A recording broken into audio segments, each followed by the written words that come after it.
Tia Christine Sharp was born to parents Stephen and Natalie on the 30th of June 2000. Stephen split from Natalie when their daughter was a baby. Despite her parents' separation, her family was incredibly close-knit and they lived in Croydon, South London. Tia had a deep and close bond with her maternal grandmother Christine. Tia, Natalie, and Christine are a tight family unit, with Natalie saying the three of them were friends as well as family. The bond continues as Tia grows up, with Christine saying Tia would occasionally call her mom. The love that Natalie had for Tia was reciprocated as Tia adored her mother in return, and the pair were inseparable. Tia saw her father every holiday until the relationship between Stephen and Natalie soured. As she entered secondary school, Tia was confident, happy, and never afraid to voice her opinion and have herself be heard. She was feisty and brave, with her mom saying she was often the loudest in the room. In 2002, Christine was working as a barmaid in a pub in Rains Park, southwest London. It was here that she met a man named Stuart Hazel. He was 10 years her junior, and they started a relationship in 2007, with Stuart moving into her home in New Addington. Natalie had had a fling with Hazel before he began seeing her mother. He shared a good bond with Tia and she called him Granddad, as did Tia's two younger brothers. Although she achieved good grades in school and was popular with her teachers, her attendance was an issue.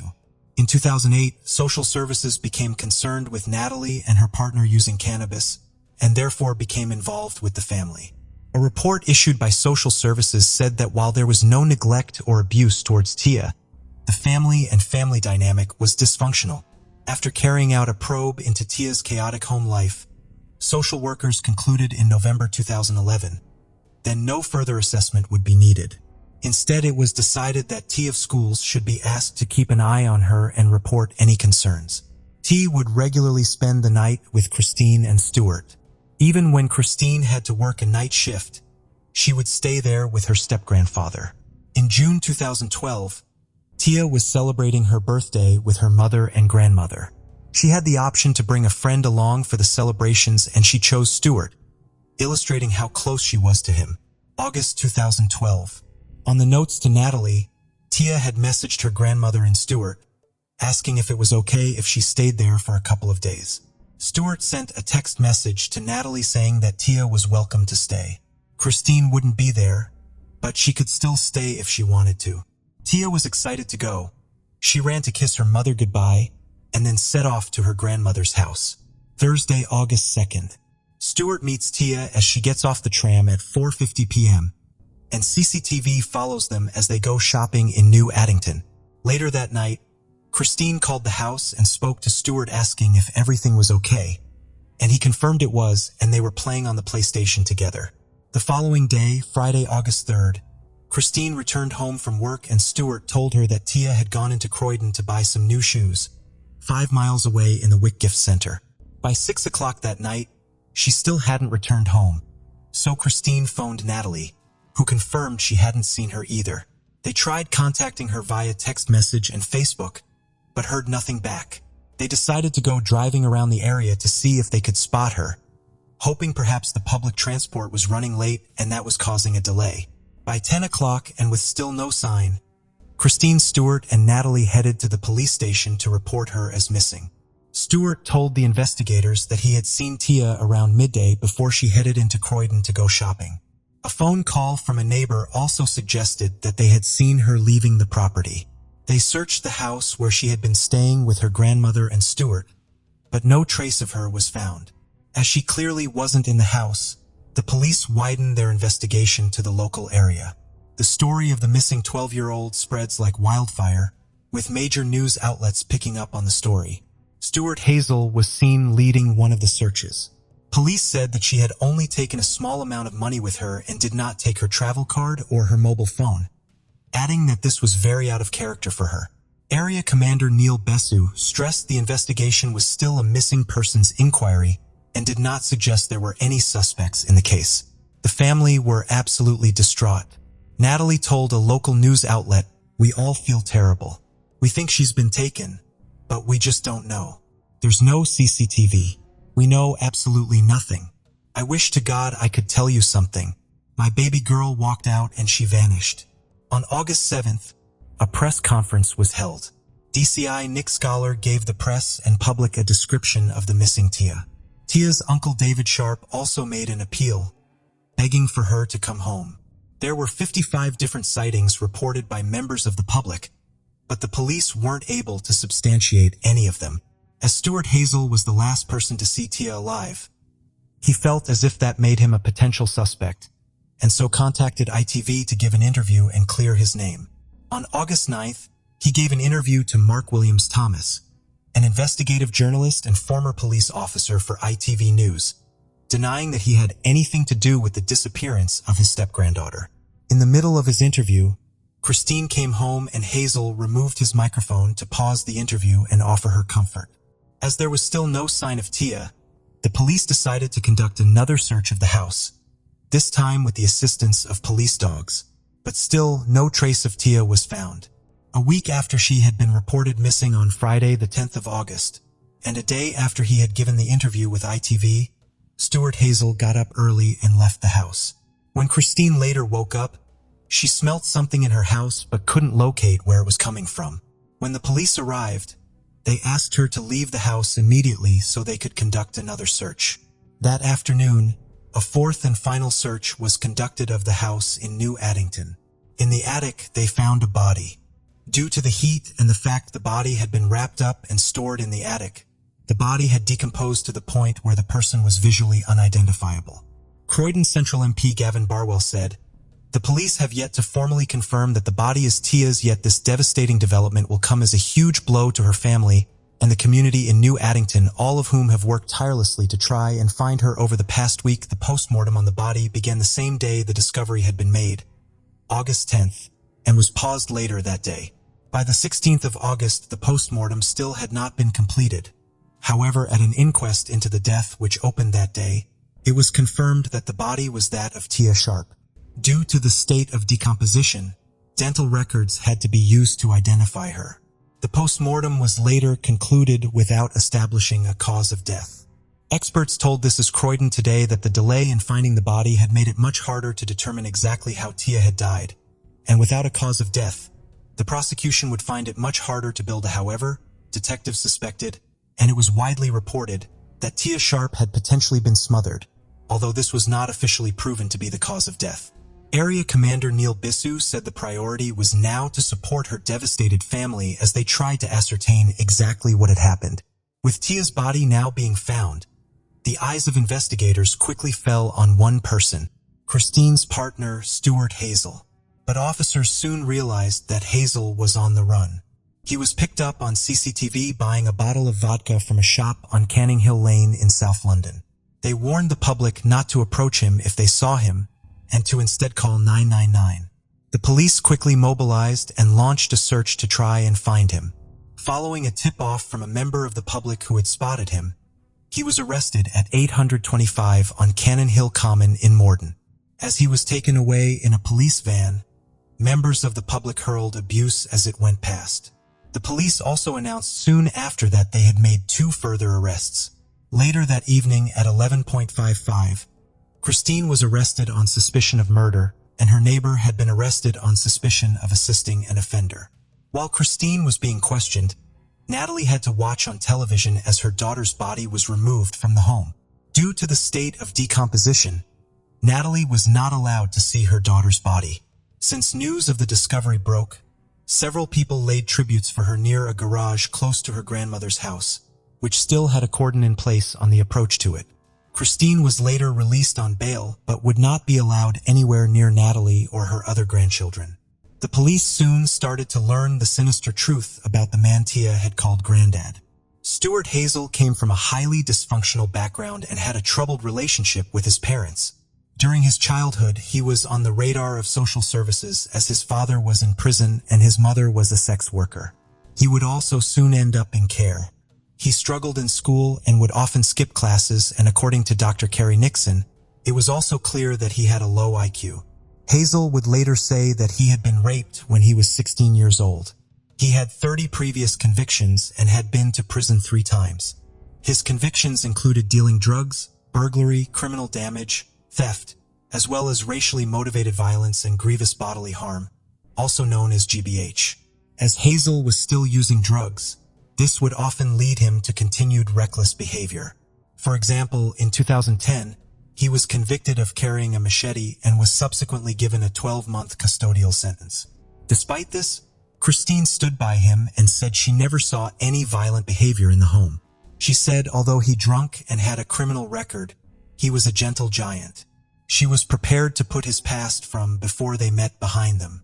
She was unaware of the extent of his drug abuse and his increasingly sinister thoughts. As Tia continued to grow up, little did she or her family know that Hazel was having sexual fantasies about her. He was fascinated and fixated with her and was convinced that she loved him. He became infatuated with her, and as she started to develop into a young woman, these feelings started to intensify. In the last year of her life, he became increasingly more voyeuristic and started filming her in secret. On one occasion, she came home from school and started to put cream on her legs as they were dry, and he started to secretly record her. His filming of Tia was growing increasingly sinister, and he started filming her while she was asleep. Nick Scola, who was the senior investigating officer, described one of these occasions. Hazel had filmed her while she was asleep, getting very close to her but then pulling back when she stirred. He then panned the camera up to the wall momentarily to film his shadow looking over her. He removed the door on the bathroom and messed with the light fitting in her bedroom, which police later believed was so he could use that as a spy hole to watch her. He also began watching and searching for more extreme and violent pornography on his phone, including pedophilia. It has been suggested by forensic psychologist Dr. Carrie Nixon that Hazel may have made sexual advances towards Tia and murdered her when she rejected said advances and threatened to tell her mother. One thing that many people wanted answers to was why had it taken 4 searches to find her body in the attic. Investigators apologized to the family, saying this was the result of human error. Commander Neil Bissu apologized to Tia Sharp's mother for the delay in finding her body. He said that a review would be undertaken to ensure such a failing is not repeated. On the 23rd of August, Police Commissioner Bernard Hogan addressed the failure of his force to find her body. He said, "If we thought it was an individual human error, then that would explain it. But we're carrying out a review because we're not happy that explains it. We're trying not to have a knee-jerk reaction. We need some time to understand what happened and what failed to happen. We want to learn lessons from this particular case. We have apologized, and I repeat that apology to Tia's mom and family for not having found Tia's body sooner." As Christine was released on bail, investigators turned their attention back to Stuart Hazel. He gave a defense case statement which said that he and Tia had been messing around and playing. During this, he alleged that she had fallen down the stairs, but appeared to be unharmed and okay. He then said that after drinking excessively through the evening, he passed out and upon waking up, he found her dead on the floor and as a result hid her body in the attic. Once in the attic, he put her between the rafters and pushed her tight against the roof, where the roof met the floor in a dark area of the loft, covering the body with debris from around the attic. Next to the body, carefully wrapped in small plastic bags, inside a black bin bag, were Tia's clothes that she was wearing that night, as well as her broken glasses. Christine was subsequently cleared of having any involvement in her granddaughter's killing, and on the 7th of December, the Metropolitan Police announced that she would not face charges. In a previous search, officers had found 2 memory cards, one of which was very well hidden in a doorframe of a downstairs room. The memory cards in question contained both deleted and undeleted material, made up of photos and videos. The last shot on the memory card had been deleted, but officers were able to recover it. The image was of Tia, who had been posed in a sexually suggestive position. They showed the image in question to a pathologist, who determined that she was likely dead when the photograph had been taken. Other images showed Hazel posing naked in a similar position to the one she was seen in the photograph. The memory card also contained voyeuristic images of Tia taken when she was alive. In the early hours of the 12th of August, Hazel was charged with murder of the girl who had called him granddad. He appeared before Camberwell Green Magistrates Court on the August 13th via a video link. Dressed in a blue t-shirt, he was seen on the video link sitting at a table with a policewoman standing behind him. He spoke to confirm his name, date of birth and his address as the Lindens, New Addington, South London, where Tia had been found dead. No plea was entered and the case was committed to the Old Bailey Courthouse in London for trial. He was remanded in custody to Belmarsh Prison, where was kept in isolation for his own safety. While in prison awaiting trial, Stuart Hazel wrote a letter to his father, and he was sticking to his story. He described her death as an accident and denied there was any sexual motive. His main concern was that his father didn't think his son was a nonce, a slang term for a pedophile. The Sharp was cremated on the 14th of September after a private family funeral. On the February 5, 2013, the neighbor who had been arrested at the same time as Christine was charged with wasting police time. After telling the police he had seen Tia alive on the day she was murdered, he appeared at Croydon Magistrates Court on the February 28, 2013, where he denied the charge against him and was released on bail for a one-day trial on July 29th. On the August 5, 2013, he was found guilty of wasting police time and was sentenced to 5 months in prison. After an agonizing investigation, it was soon time for the trial of Stuart Hazel, and his plea was not guilty. He showed no emotion during his trial and refused to acknowledge any of Tia's family. The courtroom was shocked when they were shown the images that had been taken of Tia. When the photo of her that had been taken post-mortem was shown to the jury, her mother Natalie had to leave the courtroom traumatized and in tears. After 4 days of distressing evidence being given, Stuart Hazel changed his plea to guilty. However, he refused to reveal exactly what happened that night or why he had taken her life in the most brutal way imaginable. When sentencing Hazel, the judge emphasized how the trust Christine and Natalie had placed in him had been shattered. He received life in prison with a minimum term of 38 years that he must serve before he can even be considered for parole. This will mean he will be 75 years old before he is eligible. The judge, Mr. Justice Nicol, said he could not impose a whole life tariff, as he was not sure Hazel's motivation was sexual or that it was premeditated. He said, the aftermath of Tia's death was felt by so many people. The house that Christine and Stuart had lived in and where Tia had been murdered was demolished in 2013. In July 2013, her father, Stephen Carter, said he backed a plan for websites to block certain search terms and warn people when they try and view illegal content. In November 2013, partly in response to the murders of Tia Sharp and April Jones, a little girl who was abducted and murdered by a stranger, the search engines Google and Bing modified their systems to block results from searches aimed at producing child abuse images. Tia Sharp was a confident, happy, and feisty young girl whose trust was betrayed in the most appalling way imaginable. Those who knew and loved her are determined that she will be remembered for the joy she brought to so many people, and not by the tragic way that she left this earth. The case of Megan Landowski, who lived near the Chesapeake Bay in Portsmouth, Virginia, a bustling seaport town that is home to both the U.S. Navy and Coast Guard. Megan's family included Navy officer Chris Short, his wife Angela, and their 3 stepchildren, Elizabeth Gable, Megan Landowski, and Corey Landowski. Having spent a year stationed at the naval base in Guantanamo Bay, Cuba, Chris was transferred to a naval hospital in Portsmouth, which was a relief for his family. Megan Landowski, the eldest sibling at 16 years old, promptly enrolled in dance classes after their relocation. Megan had a deep passion for dance and exhibited remarkable talent and aptitude from the beginning, starting with ballet and quickly expanding her repertoire to include various dance genres. Her mother described her as beautiful, friendly, and talented, and Megan easily integrated into her new academic environment. At Woodrow Wilson High School, Megan had a magnetic personality that effortlessly attracted classmates, allowing her to quickly forge friendships. Although she attended a prestigious high school primarily focused on dance, Megan expressed a desire to attend a regular high school in order to be with friends from her neighborhood. Described as vivacious and kind, Megan had a natural inclination for making connections and embracing friendships with everyone she encountered. Thursday, April 10, 2008, dawned like any other bright spring morning.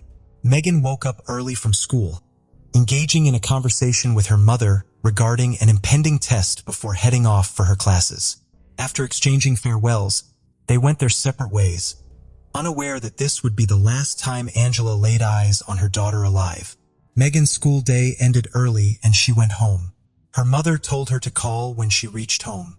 Upon arrival, Megan left a voicemail detailing how her day went, reassuring her mother of her safe return and ending by telling her she loved her.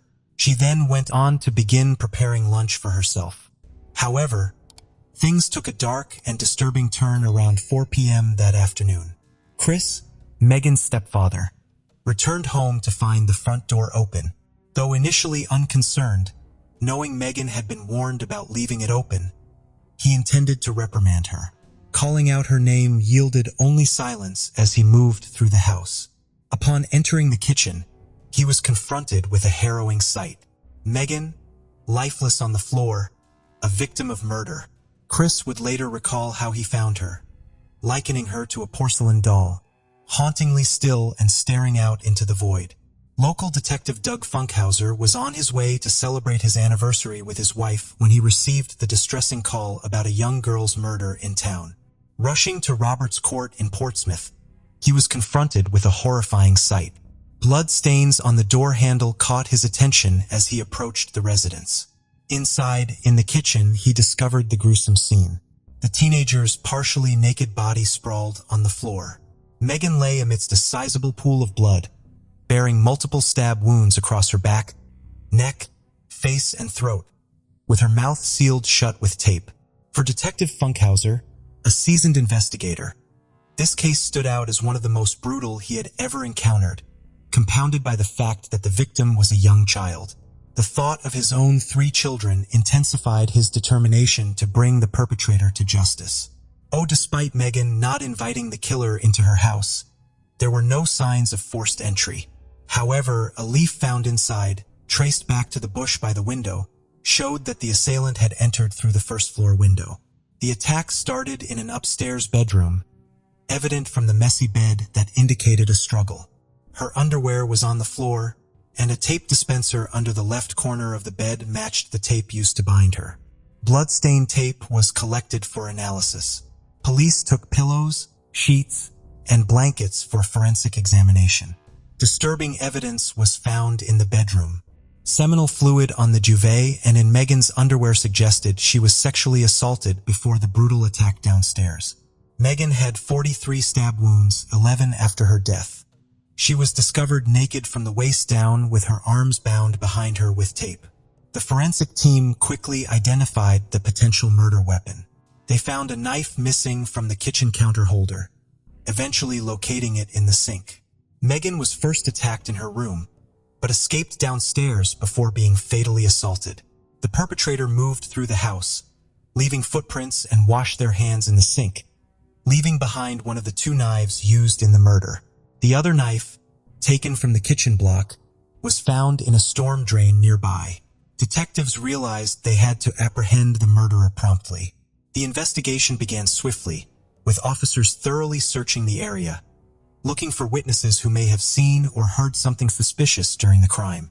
Unfortunately, no one provided any useful information, and it seemed like the culprit had fled unnoticed.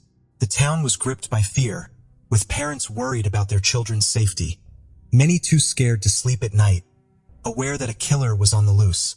After their daughter's murder, Angela and Chris quickly told the police they suspected Robert Hickey, a friend of Chris from the Navy who had a troubled past. When Megan was 16, Robert, who also worked with Chris, sexually assaulted her. Megan started acting differently and doing poorly in school. Chris noticed and asked her what was wrong. Eventually, Megan admitted that Robert was abusing her. Chris was angered and disgusted, immediately cutting off all connections with the Hickey family and reporting the abuse. At this point, Megan's parents had initiated legal action just 5 months before her murder, with a trial awaiting. They now suspected that Robert had killed Megan to prevent her from testifying against him, fearing the potential damage to his reputation and the risk of incarceration. Megan had even voiced concerns about him coming after her, and tragically it appeared her apprehensions had materialized. Officers went to Hickey's house looking for evidence related to a murder, but they didn't find anything incriminating. However, when they checked his computer later on, They saw that someone had tried to delete everything on the hard drive. A file that had been recently deleted was found, showing illegal pictures of underage kids. This led to Hickey being charged with having child pornography and made him the main suspect in the murder case. He was brought in for questioning regarding the murder, with authorities hoping for a confession. Despite appearing visibly nervous during the interview, Robert claimed to have been at the Navy base the entire day of Megan's murder, denying any involvement and asserting that he had not left the base on the day of the incident. After corroborating his timeline with his colleagues, the police realized that there was a period of time during which Robert hadn't been seen, raising the possibility of his involvement in the murder. Surveillance footage from the base was obtained, but no sign of Robert leaving was observed. Nevertheless, he remained a suspect and couldn't be entirely ruled out. A DNA swab was taken from Robert to compare with the DNA found at the crime scene, and the results came as a surprise. There was no match. Robert was not Megan's killer. This setback left the officers feeling disheartened as they found themselves without any leads or suspects. Attention then shifted towards Chris, who had discovered her body. After obtaining a DNA sample, he was quickly ruled out as a suspect.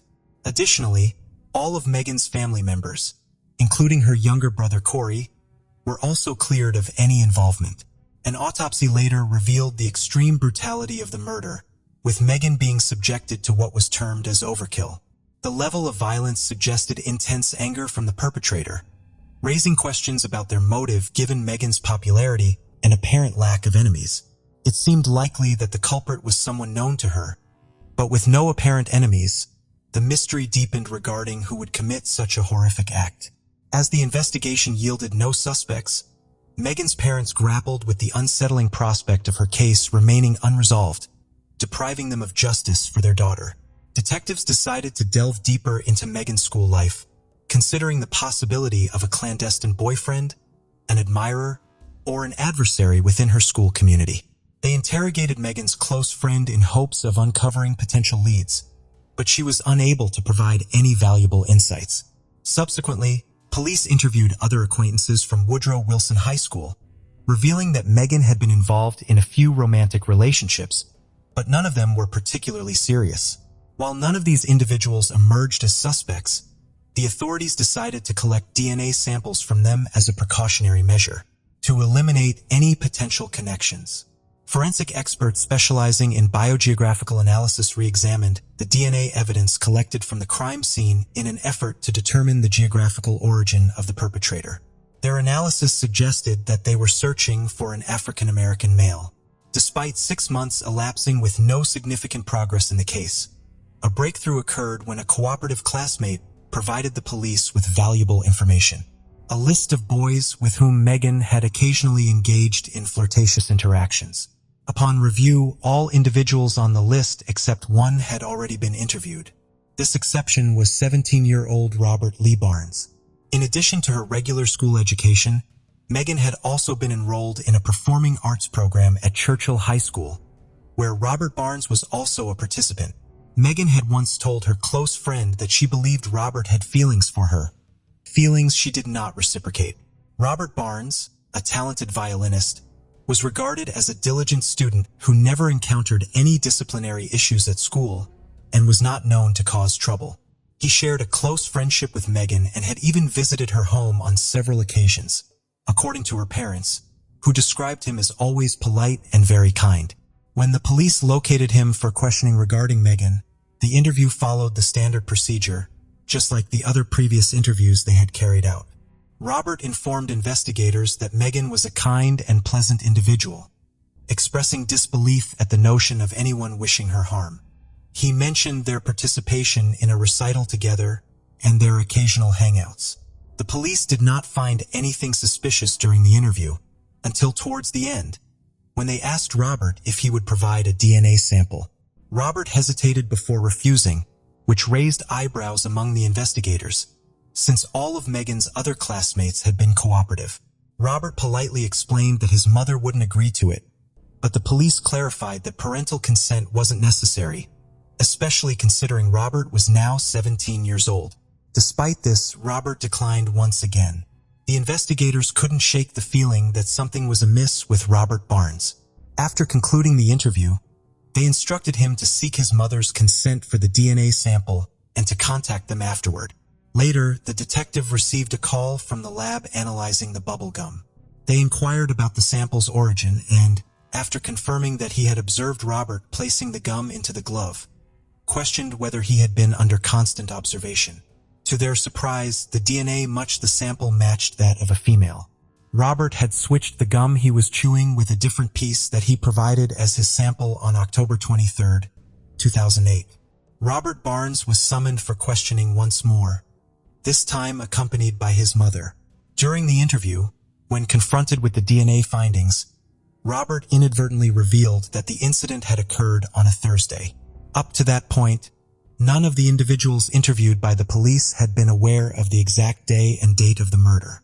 When the officers pointed this out to him, he provided an absurd explanation, claiming that on that particular day, Megan had asked him to come to her home, where he allegedly discovered her being held at gunpoint by a masked individual. According to Robert, the assailant then pointed the firearm at him and forced him to tie Megan up. Robert further claimed that he was compelled to sexually assault Megan under duress. Subsequently, he stated that they all went downstairs where the gunman seized a knife and stabbed Megan. Robert claimed that the assailant then forced him to cut himself, ensuring his blood would be found at the crime scene. Robert had fabricated this narrative in an attempt to present himself as a victim and explain away any potentially incriminating evidence against him. However, law enforcement remained skeptical of his account and did not believe any of his claims. When confronted with the evidence of footprints, they questioned why only his footprints were found and not those of the alleged assailant. Robert's mother intervened, advising him to stop speaking and vouching for his character, claiming he was a good and innocent child. The police collected a sample of his DNA and the analysis confirmed a match between Robert's DNA and the assailant, contradicting his claims. Robert Barnes was arrested for the murder of Megan Landowski. The news left Megan's parents in shock, as they could not comprehend how the quiet boy who used to ride the school bus with their daughter could be capable of such violence. According to the police, Robert likely gained entry to the home through the window that afternoon, surprising Megan in her bedroom before committing the atrocious acts. Megan managed to flee downstairs, but Robert pursued her, stabbing her with a kitchen knife and continuing to do so even after her death. Afterward, he left the scene and carried on with his life as if nothing had occurred. The investigators speculated that Robert had developed an unhealthy obsession with Megan, while Megan only wanted a platonic relationship between them. When Robert's advances were rejected, he resorted to coercion, which ultimately led him down a destructive path that culminated in tragedy. In September 2009, Robert accepted a plea bargain that spared him from being tried as an adult, as he had recently turned 18. He pleaded guilty to charges of first-degree murder and aggravated sexual battery. Robert Lee Barnes was sentenced to 42 years in prison and remains incarcerated at the Red Onion State Prison in Wise County, Virginia. Whether driven by love, desire, bitterness, or the sting of rejection, Robert's actions and atrocious deeds towards someone he claimed to love and care for were not justified. Instead of accepting to move on, he chose a dark path that led to a tragic fate, ending the life of an innocent soul, and in the process, ruining his life and affecting the lives of Megan's loved ones. Megan Landowski's tragic story mirrors countless others, highlighting the perilous consequences that can arise from such situations. We extend our heartfelt prayers and thoughts to her departed soul and the loved ones she left behind. This case takes us back to April 2013, to the most populated city in Yolo County, California, Davis. Oliver Jennings Northup Jr., known to most people as Chip, was born in 1925 in Grand Island, Nebraska. He served in the United States Navy during World War II and also worked as an attorney. He loved law, but people said he was always pulling towards writing. He read a lot and loved memorizing classic passages of literature. Chip loved the arts and had been playing guitar since his 30s, performing in different bands. He was also a founding member of the Unitarian Universalist Church of Davis. Claudia Maureen Maupin, born in 1936, was described by her daughter as a spiritual traveler, moving throughout different religions and denominations. But when she discovered the Unitarian Church, she felt an instant connection, so much so that she said to her daughter, "My husband is at the Unitarian Church." And sure enough, he was. Claudia met Chip there, and they soon fell in love, marrying in 1996. Claudia became a pastoral associate at the church and, just like Chip, she loved performing and was very active in her local theater. Her family said she had such a loving spirit and an ability to make everyone she encountered feel valued. Between the two of them, they had a big and loving family, and Chip's daughter Mary said their families blended together effortlessly. Claudia had 3 children and Chip had 6, along with 2 stepchildren from a previous marriage, and they had 14 grandchildren and 8 great-grandchildren between them. In 2013, the couple had been married for 17 years and were living in a condo in Cowell Boulevard. Their family said they were living an idyllic life, surrounded by so many people that loved them, living in a great community. Tragically, in April that year, Chip and Claudia's family and friends, and the community, would be left shattered by a truly frightening series of events. Daniel William Marsh was born on May 14, 1997. In 2008, Daniel made national headlines. He received an American Red Cross Heroes Award for saving his father Bill's life. Bill had had a heart attack and Daniel had used CPR to save him. But the same year, things would quickly start to unravel for Daniel. His parents began a tough and contentious divorce after it was discovered that his mother had had an affair with Daniel's former kindergarten teacher. Daniel was enraged with the woman his mother had had an affair with, and at 10 years old, he started having dark thoughts. He fantasized about killing his teacher by strangling her or slitting her throat. A year later, he told his therapist about the thoughts that he had been having and how he was fascinated with the idea of torture. He told the therapist he wanted to make these fantasies a reality. He was diagnosed with adjustment disorder with depressed mood, and as he entered 7th grade, he started seeing a clinical social worker. In August 2010, he was prescribed 1 to 2 capsules of Prozac daily. Daniel entered his teenage years going back and forth between his parents' houses, who were now living apart. But when he turned 14, his dad threw him out for good due to his constant drinking and smoking, and he went to live with his mother permanently. In 2011, Daniel developed anorexia and was placed in an intensive outpatient program to help treat him. Following his release, he began taking Celexa, which was then switched to Lexapro, and then back to Prozac. He was also given antipsychotic medication. A doctor noted that Daniel had started having feelings of derealization, with his out-of-body experiences occurring numerous times a week. The more time went on, the more Daniel's violent thoughts manifested. Whenever he looked at a person, he thought about how he would kill them. He developed a fascination with a site called bestgore.com, promoting gore porn and other videos showing gory content, and Daniel started setting fires and harming animals too. He also became interested in serial killers, showing a particular fascination with Jeffrey Dahmer and Ted Bundy. According to one of his friends, Daniel strangled a cat in the street and said to his friends, "I just wanted to. I hated that cat." He then asked his friend if he could kill his dog too. Daniel confided in a school counselor about his thoughts, and as a result, the police were called to the school. Daniel was involuntarily hospitalized, and his medication was switched yet again. Daniel later told his school psychologist about wanting to kill his classmates, possibly even by way of a school massacre.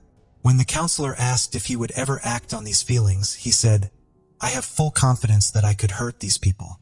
Following this, a police officer was again brought to the school, but at this time it was determined that Daniel posed no danger to himself or others, and no further action was taken.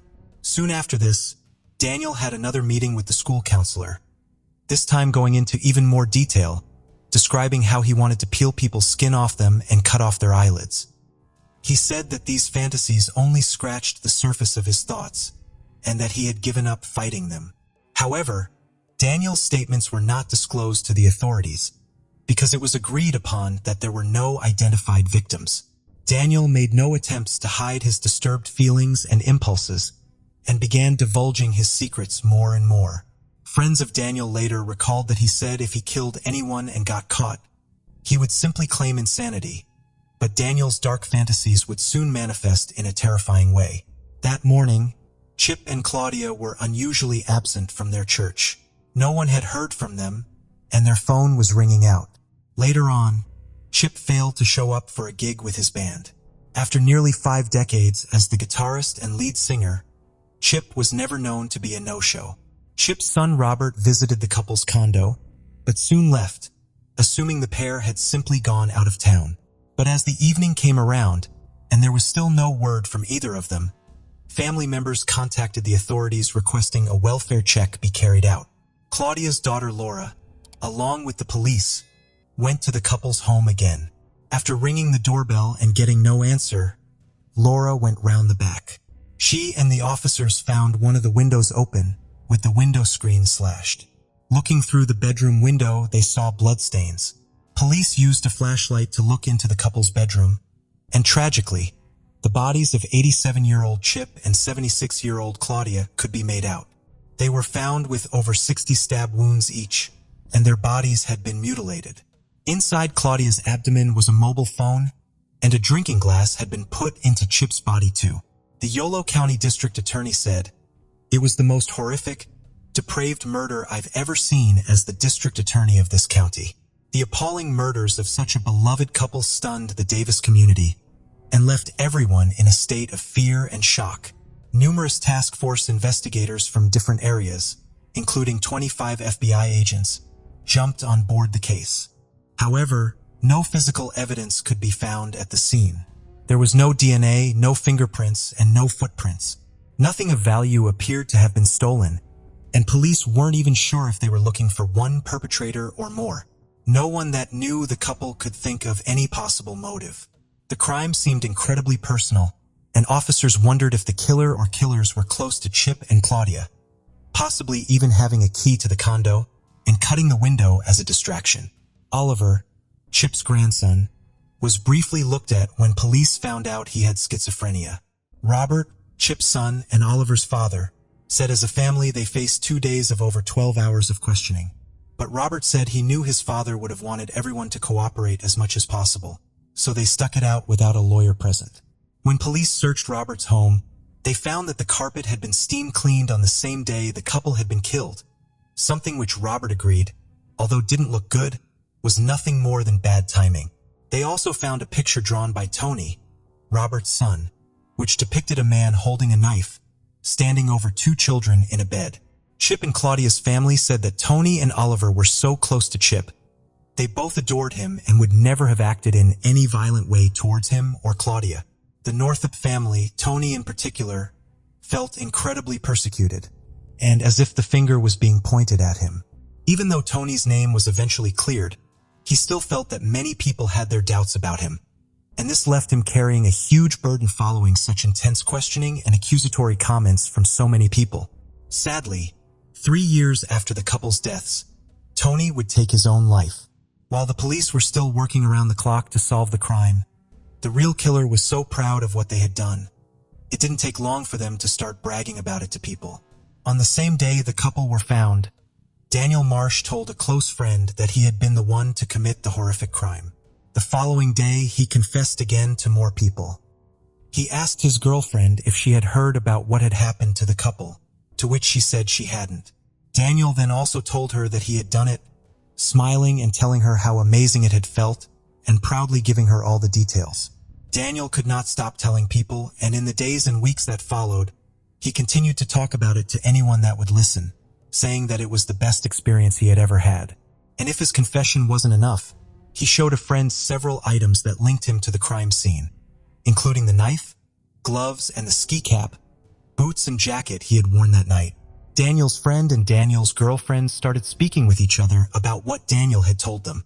They did not initially report his confessions to anyone else, as they were unsure if he was telling the truth, and if he was being truthful, they were afraid of what Daniel might do. Disturbingly, Daniel's mood appeared to improve after the murders of Chip and Claudia, and he was even named Student of the Month. But just a short while later, one of his friends informed the school that Daniel was carrying a knife around with him. Following this, he was suspended.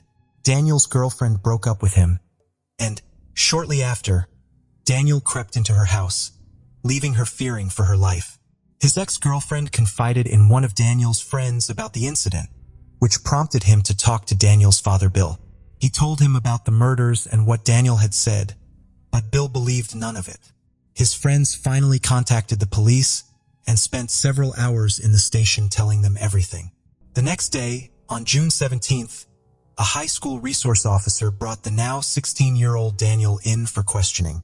Daniel was interrogated by Detective Ariel Pineda and FBI Special Agent Chris Campion.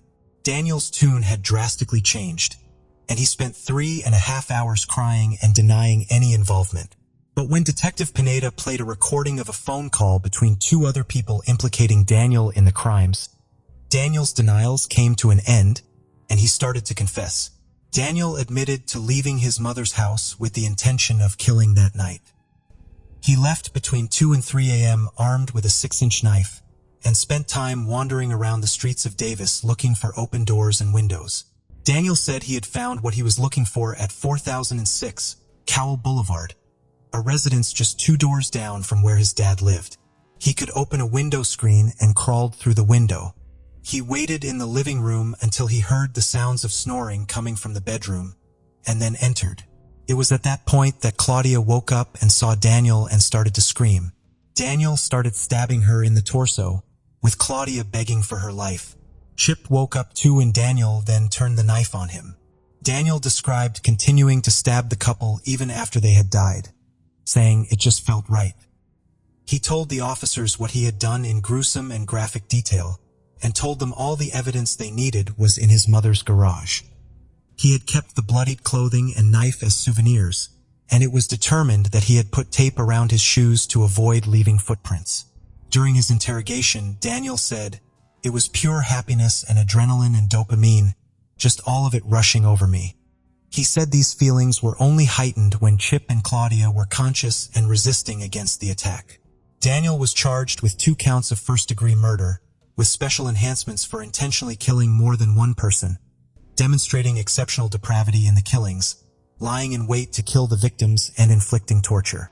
He also faced enhancements for the use of a deadly weapon during the murders. Daniel Marsh entered a plea of not guilty, but later changed this to not guilty by reason of insanity, something officers were already anticipating. Daniel was set to be tried as an adult, although his juvenile status made him ineligible for the death penalty and life in prison without parole. The maximum sentence he faced was 52 years to life. Daniel's attorneys, 2 of the top public defenders, argued that the maximum sentence would constitute cruel and unusual punishment when imposed on the juvenile, but prosecutors were fighting hard for the maximum possible sentence to be issued, believing nothing else would be appropriate. Assistant Chief Deputy DA Michael Cabral said that in the almost 3 decades he had been a prosecutor, he had never seen such a heinous and reprehensible act or a defendant with such an evil soul. Daniel's defense team called in a psychiatrist, Dr. Matthew Sullier. When he first met Daniel, Daniel threatened to kill him. He found Daniel to be mentally ill, but sane and responsible for the crimes. Despite this, Daniel's attorneys pressed on with the insanity defense and filed a motion to suppress his June 17th confession, arguing that the interrogation began under false pretenses and that Daniel had made many requests to go home. His attorneys also argued that the various different medications Daniel had been prescribed over the years had had a huge effect on his violent thoughts and fantasies, but the prosecution maintained that when you looked at Daniel's medical records, he was having these feelings long before he was taking any medication. Daniel William Marsh's trial began on September 2nd, 2014. Daniel was now 17 years old, and the trial was being presided over by Judge David Reed. Daniel's attorneys claimed that the side effects of the medication he had taken, combined with his mental health issues, triggered an uncontrollable rage and violence and rendered him temporarily insane. But the prosecution said that Daniel had carefully planned the murder, and the entire event had been premeditated for a long time. Daniel's old friends and his ex-girlfriend all took to the stand to tell their sides of the story, and Daniel's old therapist and psychiatrist also spoke of their time working with and treating him. On September 26, 2014, after a 5-week trial and less than 2 hours of deliberations, the jury had reached a unanimous verdict. Daniel William Marsh was found guilty on both counts of first-degree murder and all the special circumstances. The next big task of the jury was to determine whether Daniel was deemed sane or insane. For days later, they had reached that verdict too. The jury found Daniel to be sane when he had committed the murders. Judge Reed sentenced Daniel to the maximum term of life in prison with parole eligibility after 52 years. He was given 25 years to life for each count of murder, plus 2 years for special enhancements. Judge Reed pointed out that Daniel was proud of his crime and mutilated the victims' bodies out of curiosity. He also stated that Daniel's actions were not recklessly impulsive. They were very much pre-planned and thought out. When Senate Bill 260 was passed regarding the sentencing of juvenile offenders, it meant that if the sentence given was less than 25 years to life, when the offender reached their 20th year of incarceration, they could be eligible for parole. If the sentence is greater than 25 years to life, eligibility for parole would occur in their 25th year of incarceration. California voters also passed Proposition 57 in 2016. This meant that judges in a juvenile court must decide whether a young offender be tried in an adult court or a juvenile one. 2 years later, the Supreme Court in California ruled that this could be applied retroactively for cases that hadn't yet reached their conclusion. In February 2018, the California Court of Appeal conditionally reversed Daniel's 2014 conviction. It would now need to be decided whether he should continue to serve his adult sentence. A transfer hearing was held and prosecutors filed a motion to transfer him to an adult court, but the legal complexities surrounding the case continued to create many difficulties. Governor Jerry Brown signed Senate Bill 1391 into law. This meant that juveniles under the age of 16 could not be tried in an adult court. Senate Bill 1391 caused vocal opposition from both prosecutors and the family and friends of Chip and Claudia. In September 2018, the California District Attorney Association held a press conference urging the governor to veto the bill. The family of Chip and Claudia presented their cases and highlighted the damage Daniel had caused. And alongside this, prosecutors also wrote an open letter to Governor Brown, which read in part, Senate Bill 1391 eliminates the authority for a court to decide whether a 14 or 15-year-old charged with certain serious offenses is unfit for the juvenile system. In reference to Daniel, it said he savagely tortured and murdered an elderly couple in their home and methodically planned his attack. It wasn't just the families of Chip and Claudia who were outraged. Citizens of Davis sent over 300 letters to the court stating their opposition to Daniel being remanded in the juvenile justice system. Upon signing the bill, Governor Brown said that there was a need for redemption and reformation where possible. There is a fundamental principle at stake here. Whether we want a society which at least attempts to reform the youngest offenders before consigning them to adult prisons where their likelihood of becoming a lifelong criminal is so much higher, he said. He did note, however, that the testimonies he had heard from Chip and Claudia's family had weighed heavily on him. As the legal battles were being fought back and forth, a video was uploaded to YouTube. It showed Daniel Marsh giving a TED Talk from prison entitled Embracing Our Humanity. He detailed alleged abuse and difficulties he had faced in his life and said that he was now a reformed character and should be given another chance. The video caused enormous hurt and distress to Chip and Claudia's family as well as many others affected by Marsh's actions. The video was taken down by YouTube within 2 days of its upload, but it is still available to view on the internet.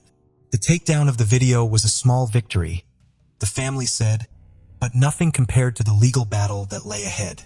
Daniel's defense team filed for a motion of continuance of the hearing for after January. This meant that by then, Senate Bill 1391 would be effective.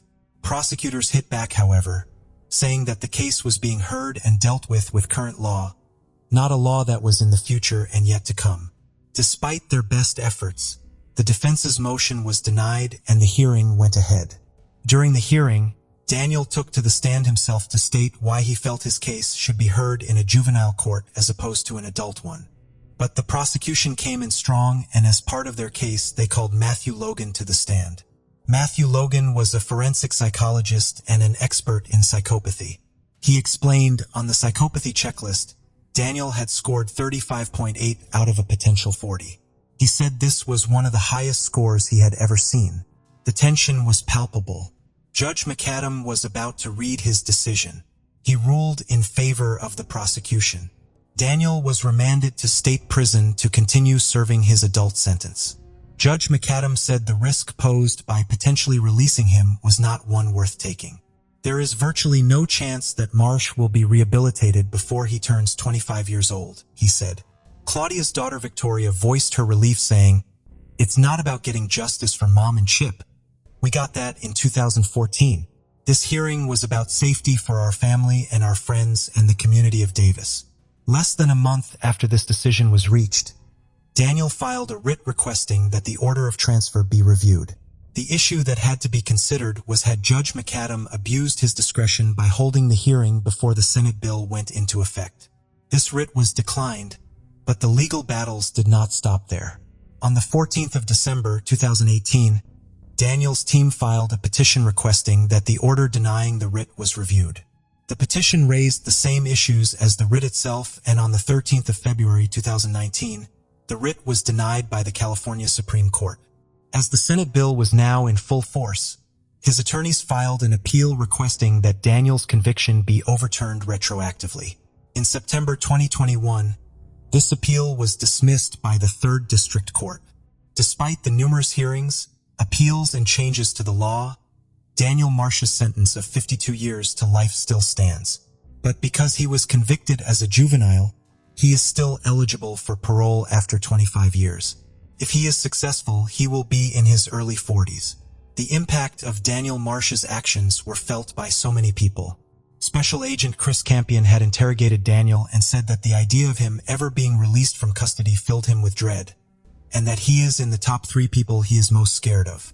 Campion believes that Daniel was, without a doubt, a serial killer in the making. For the family and friends of Chip and Claudia that already suffered through so much pain, the added angst and uncertainty surrounding the legal changes in Daniel's possible release weighed heavily on them. Claudia's daughter Victoria described the family as exhausted, but they let their presence be known and their voices be heard throughout the trial and at all the press conferences and hearings. They are still working hard to keep Chip and Claudia's names alive and will continue to fight to see that justice for the loving and caring couple continues to be served. The case of Lily James. Lily James was born in May 2002 in Yamba, New South Wales, Australia.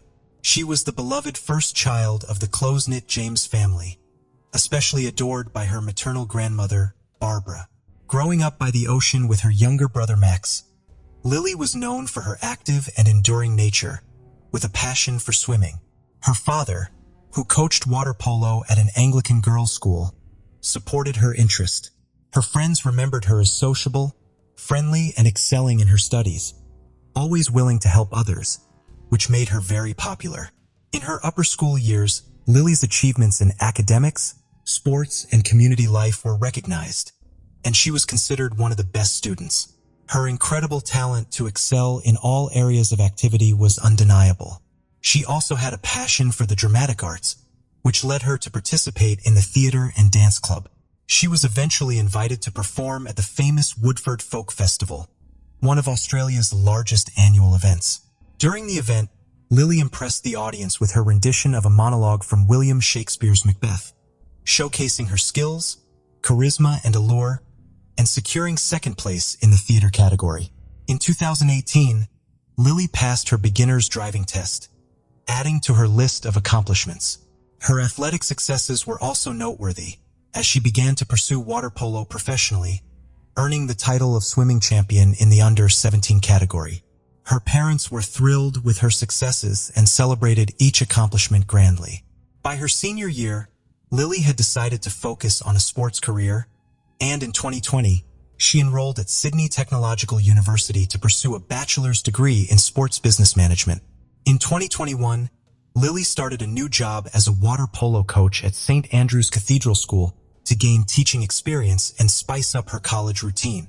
Thanks to her youth, vibrant personality, and love for sports, she quickly connected with her colleagues, the administration, and her students, trying to find a unique approach to each student and highlight their strengths.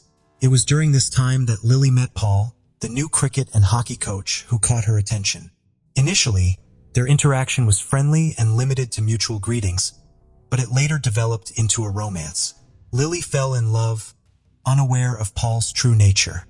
He showered her with compliments, gave her flowers, and organized evenings together. They agreed to keep their relationship private due to school policy and Lily's personal beliefs. However, over time, rumors began to spread, and Lily discovered that Paul had broken their agreement and portrayed her in a negative light. She felt betrayed and humiliated, so she confronted Paul and ended the relationship. On October 26, 2023, the principal of St. Andrew's Cathedral School in central Sydney sent an email to students and parents at 4:30 a.m., announcing that the school would be closed until the end of the week due to a critical incident.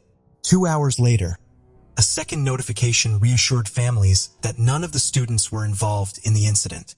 However, graduating students sitting for exams were exempt from the closure. The school provided psychological support to those affected by the situation. A 24/7 consultation center was set up in the school library to provide assistance. On Thursday and Friday, forensic teams thoroughly searched the school building and surrounding area.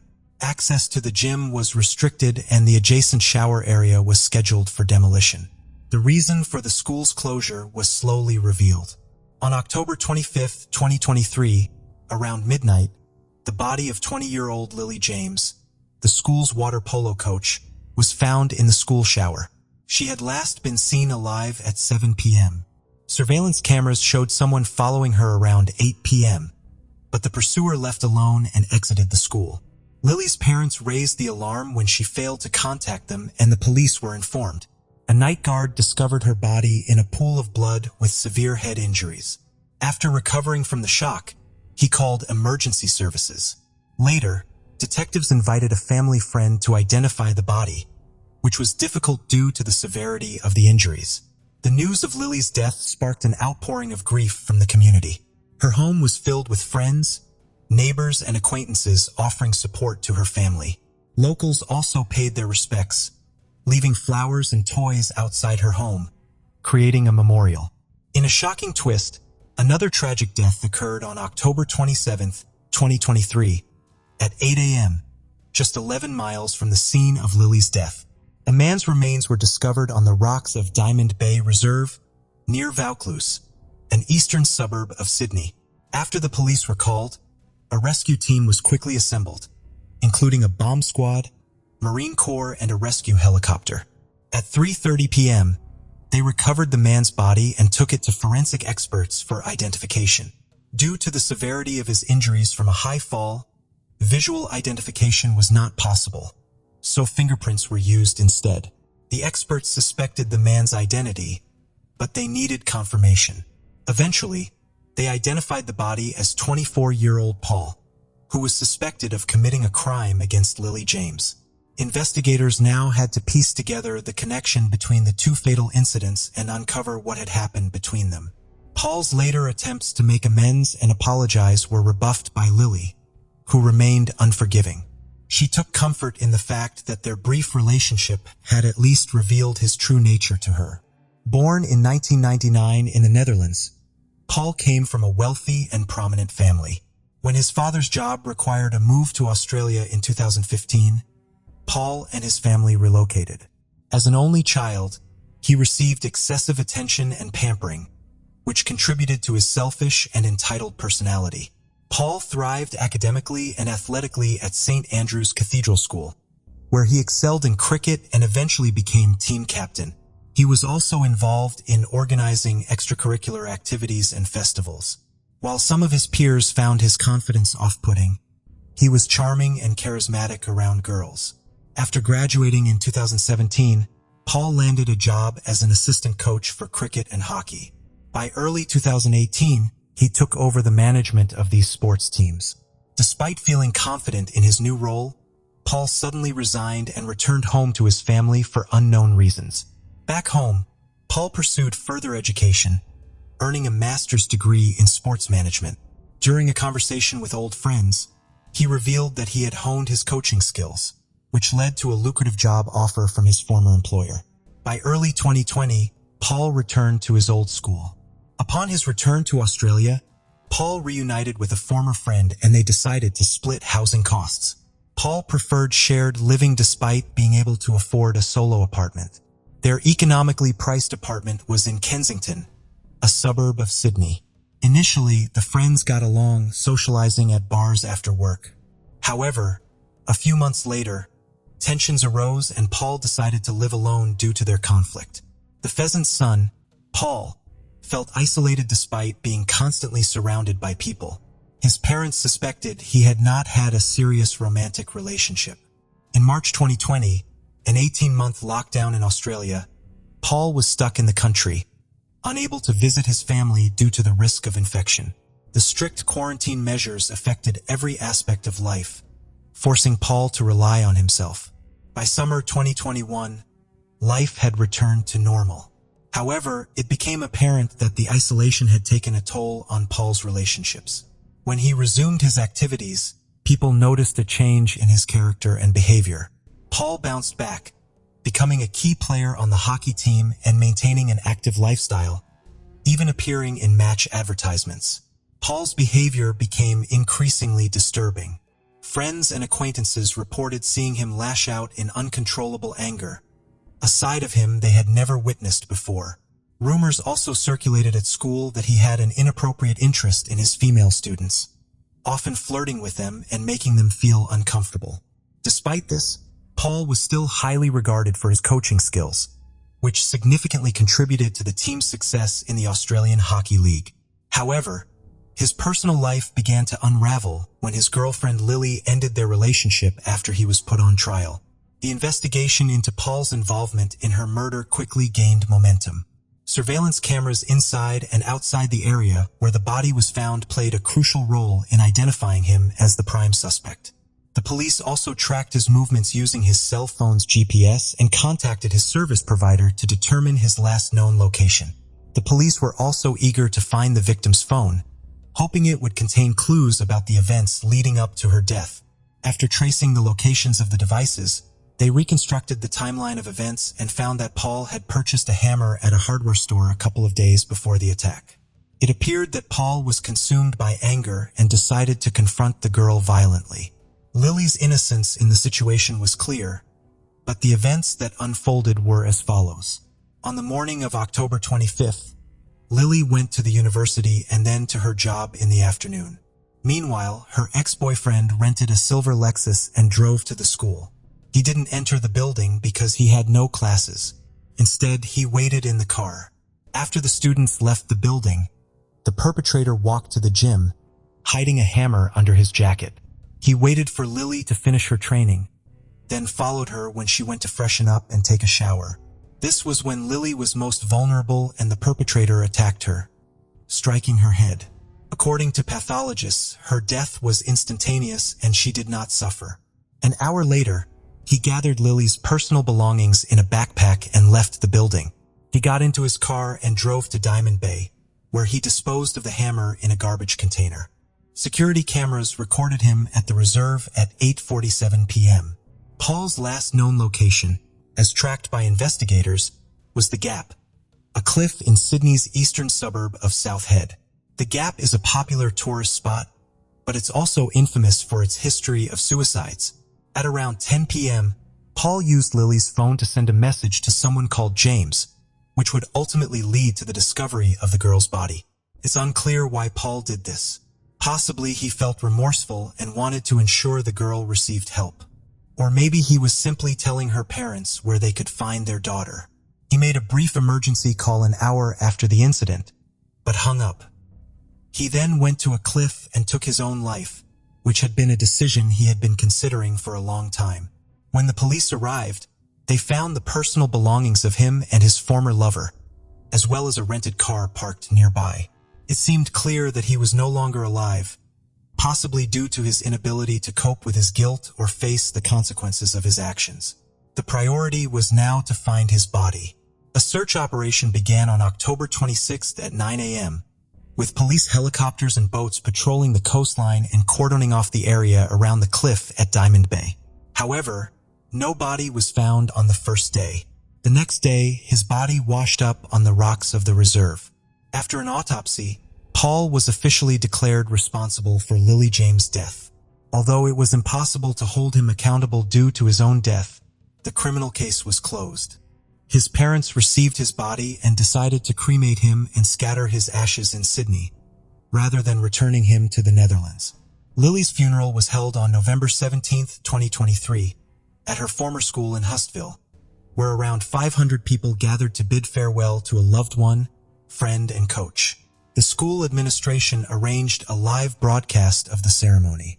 In line with Lily's lively and vibrant personality, her family requested that attendees wear bright colors instead of traditional dark attire. The ceremony was filled with heartfelt tributes to Lily, as speakers shared warm and sincere words about her. The James family expressed gratitude to everyone who had supported them during their difficult time. Outside the building, students and colleagues created a makeshift memorial featuring Lily's favorite flowers, accompanied by farewell letters as a sign of respect and admiration. After the investigation into Lily's tragic death was completed, the school management sent a follow-up email to parents, apologizing for the impact of the tragedy and assuring them that the incident was unforeseen and would not happen again. While many were shocked that a place of safety had been breached, the administration encouraged students to view this as an isolated incident and to continue their education with renewed enthusiasm. Renowned forensic psychologist Tim Watson-Monroe, an expert in analyzing the minds of both criminals and victims, was consulted about Paul's actions. His analysis revealed that Paul's behavior was characteristic of individuals with inflated self-esteem who cannot accept rejection. According to Monroe, Paul did not act impulsively but rather deliberately and without remorse. Monroe believed that Paul took his own life to avoid taking responsibility and facing shame for his actions. He described Paul as a narcissistic individual with psychopathic tendencies. Monroe also distinguished Paul's case from the tragic tale of Romeo and Juliet, as their narratives were fundamentally different. Ultimately, Paul's pride and ego clouded his judgment, leading him to make devastating decisions. He failed to appreciate the love and companionship of Lily and instead chose deceit and betrayal. In the end, Paul's selfishness resulted in the loss of Lily's life, as well as enduring suffering for both their families. His actions were a bitter repayment for the care and attention he received from those who loved him. Plumstead, South East London. A busy and bustling area offset with commons and walking paths, making up what are called the Green Chain Walks. The many routes cover several miles and boast beautiful and relaxing scenery. It was an area that many people felt safe in. However, this feeling of safety and security was shattered, as throughout the 1980s and 90s, a monster was stalking the streets of Plumstead. A series of horrifying and violent rapes and sex attacks were committed on the Green Chain Walks. The police investigation was a complex one. They appeared to be dealing with two different types of attacks. The first would take place in open areas like Plumstead Common and Winds Common. These appeared to be at random and unplanned attacks. The second type appeared to be premeditated. After watching and stalking his victim, he would attack them in their home. The one sinister trait that ran through the attacks was that he would target young mothers accompanied by their children. On one of these occasions, he raped a mother in the upstairs bedroom while her children were downstairs having breakfast. As he left, he said to her, "You should keep your door locked." As the investigation into the savage attacks continued, the country would be rocked by a sadistic and horrifying murder. Wimbledon, London. Famed for its tennis championships, people come from all over the world to experience the prestigious Grand Slam, as well as enjoy the picturesque Common. July 15, 1992. Rachel McHale took her 2-year-old son Alex and the family dog for a walk on Wimbledon Common. Born in 1968, she had become a mother in her early 20s. Rachel and her partner Andre lived with their son Alex near the Common. She adored being a mother and doted on her son. Another dog walker was heading to a more secluded area of the Common when he heard a young child saying, "Wake up, Mummy." Following the sound of the voice, he soon came across a disturbing scene. Rachel McHale had been brutally stabbed, slashed, and sexually assaulted. Alex was found clinging to her lifeless body, begging her to wake up. It was revealed she had been stabbed 49 times in a frenzied and ferocious attack. She was pronounced dead at the scene. Alex was not physically harmed. This was an area popular with families, and even the more secluded parts of the Common were still fairly open. The fact her clothes were disheveled indicated a sexual motive for the murder. The Metropolitan Police came under immense pressure to catch the killer before they struck again. The ferocity of the murder left people terrified that it wouldn't be long until there was another one. 32 men were questioned over the murder, but the police's sights soon fell on one man. Colin Stagg was known for walking his dog on Wimbledon Common. He was from nearby Roehampton and was somewhat of a social outcast. He also allegedly fit the description given by a few witnesses of a man seen in the area around the time of the murder. Because of the lack of forensic evidence to tie him to the murder or crime scene, police decided to take a different route. They asked criminal psychologist Paul Britton to create a profile of the kind of person they were looking for. They quickly decided that Stagg matched the profile and thus launched Operation Estill. Operation Estill was a covert operation designed in part by Paul Britton to see if Colin Stagg would implicate himself in the murder or give anything away. As the investigation into Colin Stagg continued, so too did the Green Chain rapes. The police hadn't connected the rapes to the murder of Rachel Nichol. The sex attacks that followed appeared to be emulating the Wimbledon Common murder. The violence in the rapes began to escalate. More victims began to report that the attacker was armed with a knife. One of the biggest issues the police force had was that the descriptions of the rapist were varied and vague. The man was described as around 5'7" or 5'8". The police continued to make appeals and issued an e-fit of the suspect. Several people came forward and said the e-fit looked like a Plumstead resident, Robert Napper. When officers went to speak with him, they quickly realized he was far taller than the description given of the rapist. Napper stood at around 6'2". Due to this discrepancy in height, officers ruled him out. Robert Napper's name, however, just kept coming up. It was reported that a peeping Tom was spying in the windows of houses, especially one inhabited by a lone female. He was subsequently arrested. Following his arrest, the police searched his flat on Plumstead High Street. The flat was a singular room and was tidy and organized. They also found a red metal toolbox containing hunting knives. They found an AZ Maps book with routes planned out and locations highlighted. Covered part of the Green Chain Walk. The contents of the toolbox were not linked to the Green Chain rapes. As part of Operation Estill, the police sent in an undercover officer from the Metropolitan Police Special Operations Group, SO-10. She contacted Stagg and posed as the friend of a woman he had contacted through a Lonely Hearts column. Over the following 5 months, she pretended to be interested in Stagg, spoke to him on the phone, and exchanged letters detailing sexual fantasies. She also met with him, and on one of these occasions during a meeting in Hyde Park, they spoke about Rachel's murder. To try and get Stagg to implicate himself, the undercover officer claimed to enjoy hurting people. His mumbled reply was, when she went on to say, he replied, after winning his trust, the officer worked on getting Stagg to talk about his sexual fantasies. She then passed these on to Paul Britton, and he interpreted said fantasies as violent. Colin Stagg did not, however, admit to the murder of Rachel Nichol. Following the undercover investigation, Colin Stagg was subsequently arrested for the murder of Rachel Nichol, but he maintained his innocence. The psychologist who helped design Operation Estill said he vehemently disagreed with the use of the letters detailing sexual fantasies, and that he didn't know about their existence until after they had been sent. The case went to trial at the Old Bailey, and the problems in the investigation were laid bare. Mr. Justice Ognall said that the excessive zeal shown by investigators was, he excluded the entrapment evidence, forcing the prosecution to withdraw its case. The case was thrown out, and in September 1994, Colin Stagg was sensationally acquitted of murdering Rachel Nichol. One of the residents of Plumstead was 27-year-old Samantha Bissett. She lived in the basement flat on the edge of Winds Common with her partner Conrad and their 4-year-old daughter Jasmine. Samantha was a keen camera woman and often filmed her young daughter, documenting her life as she grew up.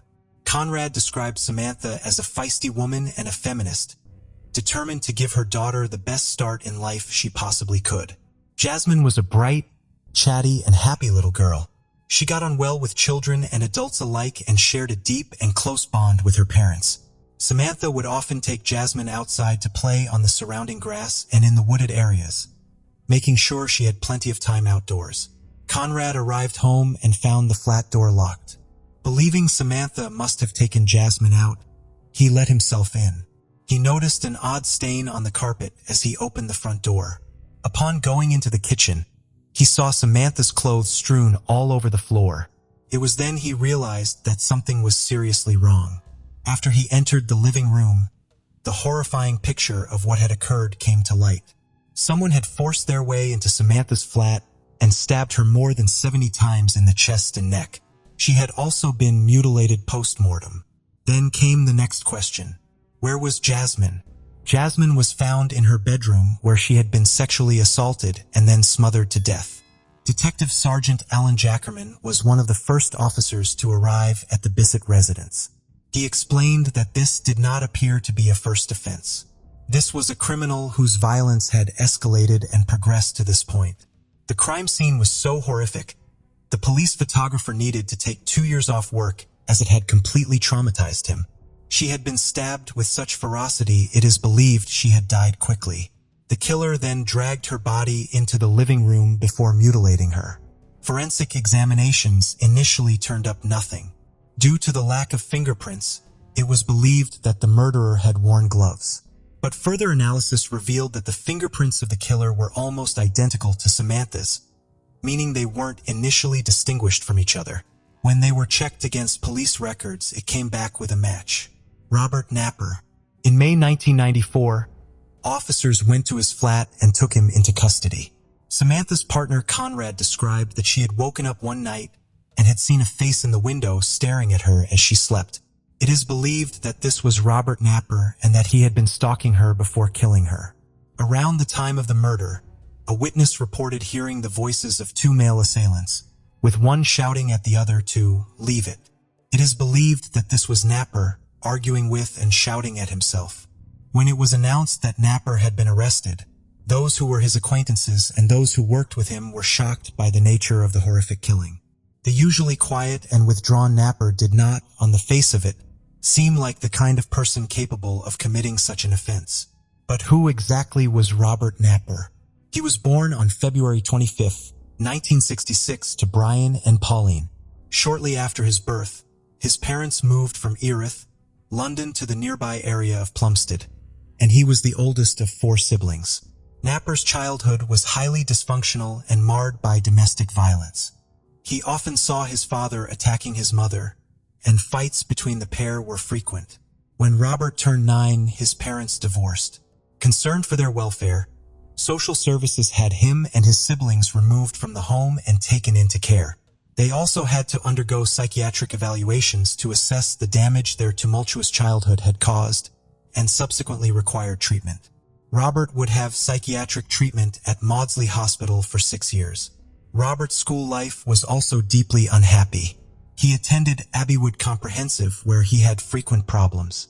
As a result of having undiagnosed autism spectrum disorder, previously referred to as Asperger's, he was socially awkward and struggled to make and maintain friendships in his class. He was often the target of bullies and was picked on by both boys and girls. His peers would later refer to Robert as being despised throughout the school. At the age of 13, his life was turned upside down. While away on a camping trip, he was sexually assaulted by a family friend. The perpetrator would be sent to prison, but the damage had been done. Napper became introverted and would obsess over being clean, organized, and tidy. He became even more reclusive and distant, and his personality began to take a more sinister turn. He started spying on his younger sister while she was naked, and began to bully his other siblings too. When he was a teenager, he was diagnosed with paranoid schizophrenia. He would often be unable to distinguish reality from imagination. He would tell stories of being pursued by the IRA, captured and tortured by them with his fingers being cut off, and him being able to grow them back. It wouldn't be long until Robert Napper was on the police's radar. In 1986, Napper was convicted of an offense with an airgun. Despite his convictions, at the age of 27, he got a job at a plastics factory working as a machine operator. He also moved into a flat in Plumstead and became increasingly isolated. His relationship with his motherhood also began to break down, partly due to his hatred of her new partner. While in custody for the murder of Samantha and Jasmine Bissett, officers researched his home. Further examination of the red toolbox found in his flat drew the police's attention back to the maps they had found. Napper had made a number of notes which corresponded with several of the green chain rapes. The police soon realized that the man they had in custody for the brutal double murder was most likely responsible for the more than 70 rapes and sex attacks that had been committed on the green chain walks. They also realized that the height discrepancy was due to the fact that Napper walked with a stoop, this appearing to be shorter than he actually was. His first rape is believed to have taken place in 1989, in a house that was on the edge of the common. It turned out that he had confessed as such to his mother, saying that he had raped a woman on Plumstead Common and that people were out to get him. She went to the police and told them what he had said to her. No case on file matched what his mother had told them, and no further action was taken.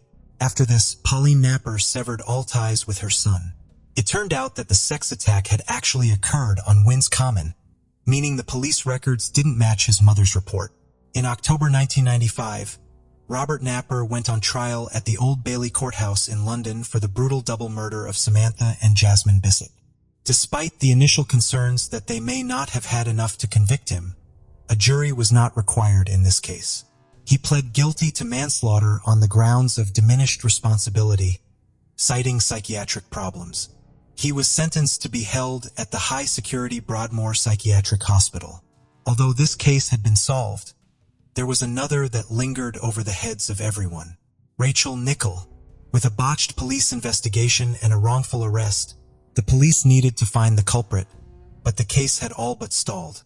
In December 1995, police went to Broadmoor to interview Robert in connection with Rachel's murder. He refused to answer their questions, leaving them back at square one. In the years that passed, and with the police no closer to catching Rachel's killer, on the anniversary of the murder, the public pressure to find the culprit came back into the spotlight. 10 years after Rachel's death, DNA techniques had become more refined and readily available to the police. In 2002, Scotland Yard set up a cold case review team to look into Rachel Nichol's murder and try and unearth any new clues. The team was comprised of both current and retired investigators who pored over witness statements, looked at the files of potential suspects, and also considered the possibility that it may be linked to other crimes. When looking at the injuries that Rachel had sustained during the frenzied attack and compared it with other attacks, they consulted those on the forensics team about the improvements that had been made in the science of DNA. They were able to lift the blood from Rachel's clothing and, underneath, lay the breakthrough they were looking for.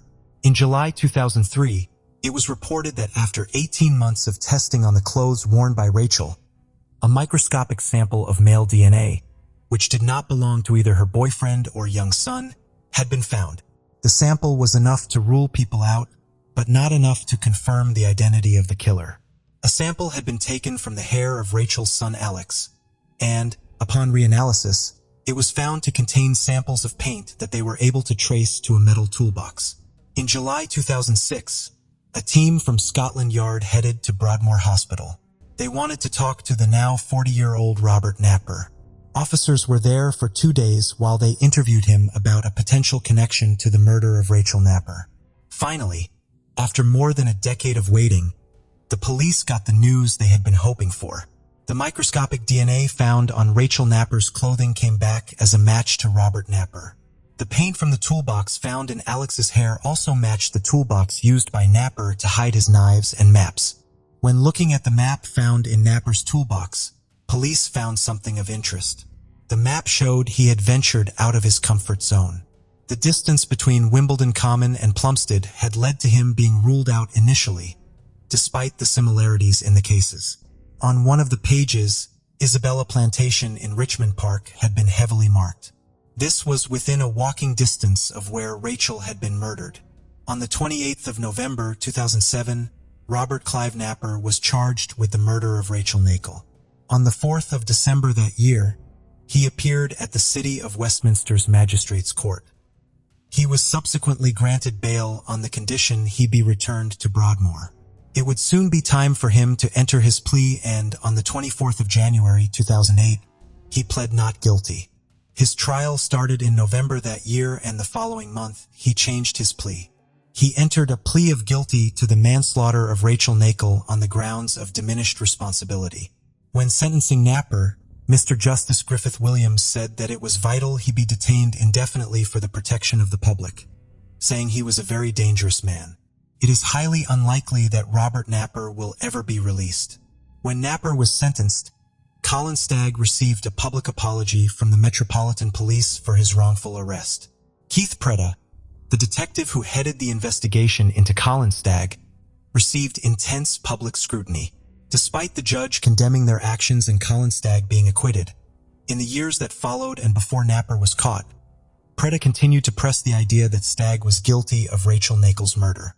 In 2001, he told the ITV program Real Crime, Colin Stagg has been through a version of justice, albeit truncated, and he has been found not guilty, but I wonder whether he can actually say hand on heart that he believes people will meet him in the streets and believe that.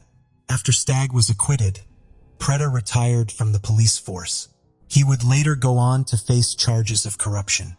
The determination of the police to prove Colin Stagg was responsible was revealed to have used £3 million from the public purse, as estimated by an internal review. The same review also found that vital scientific information had been missed during the investigation. Following the 14 months he spent in custody, Colin Stagg sued the police force for damages totaling £1 million. He has co-authored 2 books about his case, Who Really Killed Rachel with novelist David Kessler, and Pariah with journalist Ted Hans. Pariah was published on the same day Napper appeared in court to enter his plea for Rachel's murder.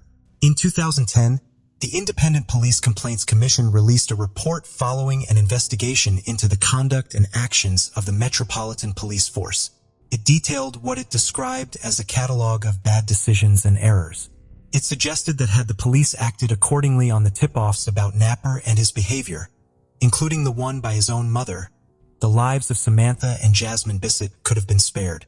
The Independent Police Complaints Commission said that as all officers involved had retired and a key senior officer had died, nobody would face disciplinary action. It also ruled out any criminal prosecutions. The female police officer who went undercover in Operation Estill took early retirement from the police in 1998. She would later sue the Metropolitan Police Force after being given support by the Police Federation for damages. It was settled out of court and she received £125,000. This move prompted harsh criticism, including from Rachel Nakel's son when he got older, who had received less than a fifth of that, just £22,000, from the Criminal Injuries Compensation Authority. The criminal psychologist who helped form the investigation, Paul Britton, was charged with professional misconduct by the British Psychological Society. However, in 2002, further action was dismissed due to a time delay in the proceedings being brought. After the intense media scrutiny following the murder, Rachel Nakel's partner Andre moved to France with their son. He wrote a book about Rachel's death called The Last Thursday in July, detailing what it was like to go through such a profound loss under such intense media scrutiny and public interest. On August 13, 2008, it was announced by the Home Office that Colin Stagg would receive compensation, totaling £706,000. The extent of Robert Napper's crimes may never be fully known, and the damage and hurt his actions have caused are incalculable.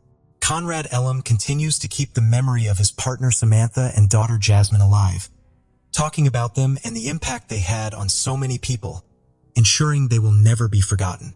Rachel Nakel's partner Andre wrote a public letter of apology to Colin Stagg for pointing the finger at him publicly, saying in an interview with The Guardian, her son Alex remains incredibly close to his father and they now live in Barcelona. Alex went on to write a book about his experiences titled Letting Go, a true story of murder, loss, and survival. According to Andre, Rachel continues to live on through their son. Sadistic serial killer Michael Madison. 2 weeks shy of Halloween, 1977, Michael Madison was born on October 15th in Cleveland, Ohio. His parents, Diane Madison and John Baldwin, accidentally got pregnant and didn't have much of a relationship at the time of his birth. John Baldwin mussed Diane to care for their young son and denied being Michael's father. Growing up, Diane's mother had been a sex worker and heroin addict. She grew up in a household full of neglect. Diane's upbringing left her unprepared to care for her young son independently. Shortly after giving birth to her son, Michael, social workers were brought into the home. Diane was allowing her constant stream of boyfriends to punish Michael. When Michael was 2, Diane was found to have forcefully stuffed food down Michael's throat. As a result, the toddler began vomiting uncontrollably.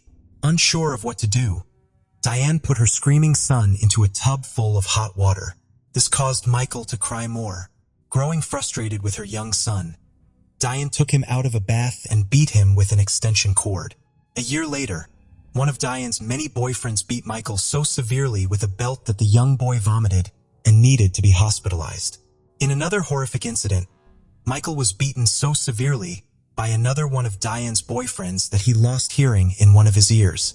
After years of abuse, Michael was sent to live with his grandmother, who was still a heroin addict and sex worker. But unfortunately, Michael's horrific childhood wouldn't change. Michael continued to be hospitalized for reasons such as dehydration.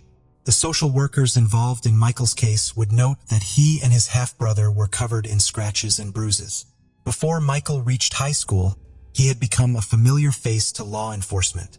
On several occasions, the teenager had been flabessing lemon. In high school, he received a delinquent charge for inappropriately touching another classmate. The crimes Michael committed as a teenager were nothing like the ones he would go on to commit as an adult. In July 2013, the family of 38-year-old Angela Deskins reported her missing after they hadn't heard from her since June. Deskins was known for disappearing from time to time, so the family didn't think much of it. A month after she went missing, her body was discovered wrapped in electrical cords with a belt around her neck. 28-year-old Shadicia Sheely was reported missing in September 2012 when she didn't show up at her mother's house. Sheely, along with her 12-year-old daughter, were living with extended family at the time, and Sheely was supposed to stop by her mother's house to borrow some money, but she never showed. Her body was found in July 2013 inside a plastic garbage bag. After returning home from her job at an elementary school, 18-year-old Cheryl Deturi disappeared. Her body was also found inside a black trash bag. On July 19, 2013, Michael's neighbors called the police to report a horrible smell coming from a garage near his second-floor apartment building. Inside the garage, the police discovered the decomposing body of a woman. During the police search of the surrounding area, including other vacant homes and backyards, the police found the bodies of 2 more women. Each was wrapped in plastic bags and located approximately 200 yards apart. The police were cranked at a search warrant for Michael's home, and inside they found further evidence of decomposition.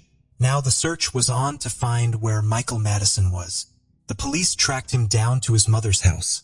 When they arrived, Michael refused to come out, resulting in a several-hour-long standoff between him and the police before he finally agreed to come out and was taken into police custody. Michael never once showed remorse to the victims during the trial. Michael laughed, smiled, and 20'd the families. During Sherella Terry's father's victim impact statement, Michael smiled at the distraught father. This set Terry's father off, and he tried to attack Michael but was quickly stopped. Michael didn't stop smiling once during the altercation. The jury deliberated less than a day before Michael Madison was found guilty of all 3 murders.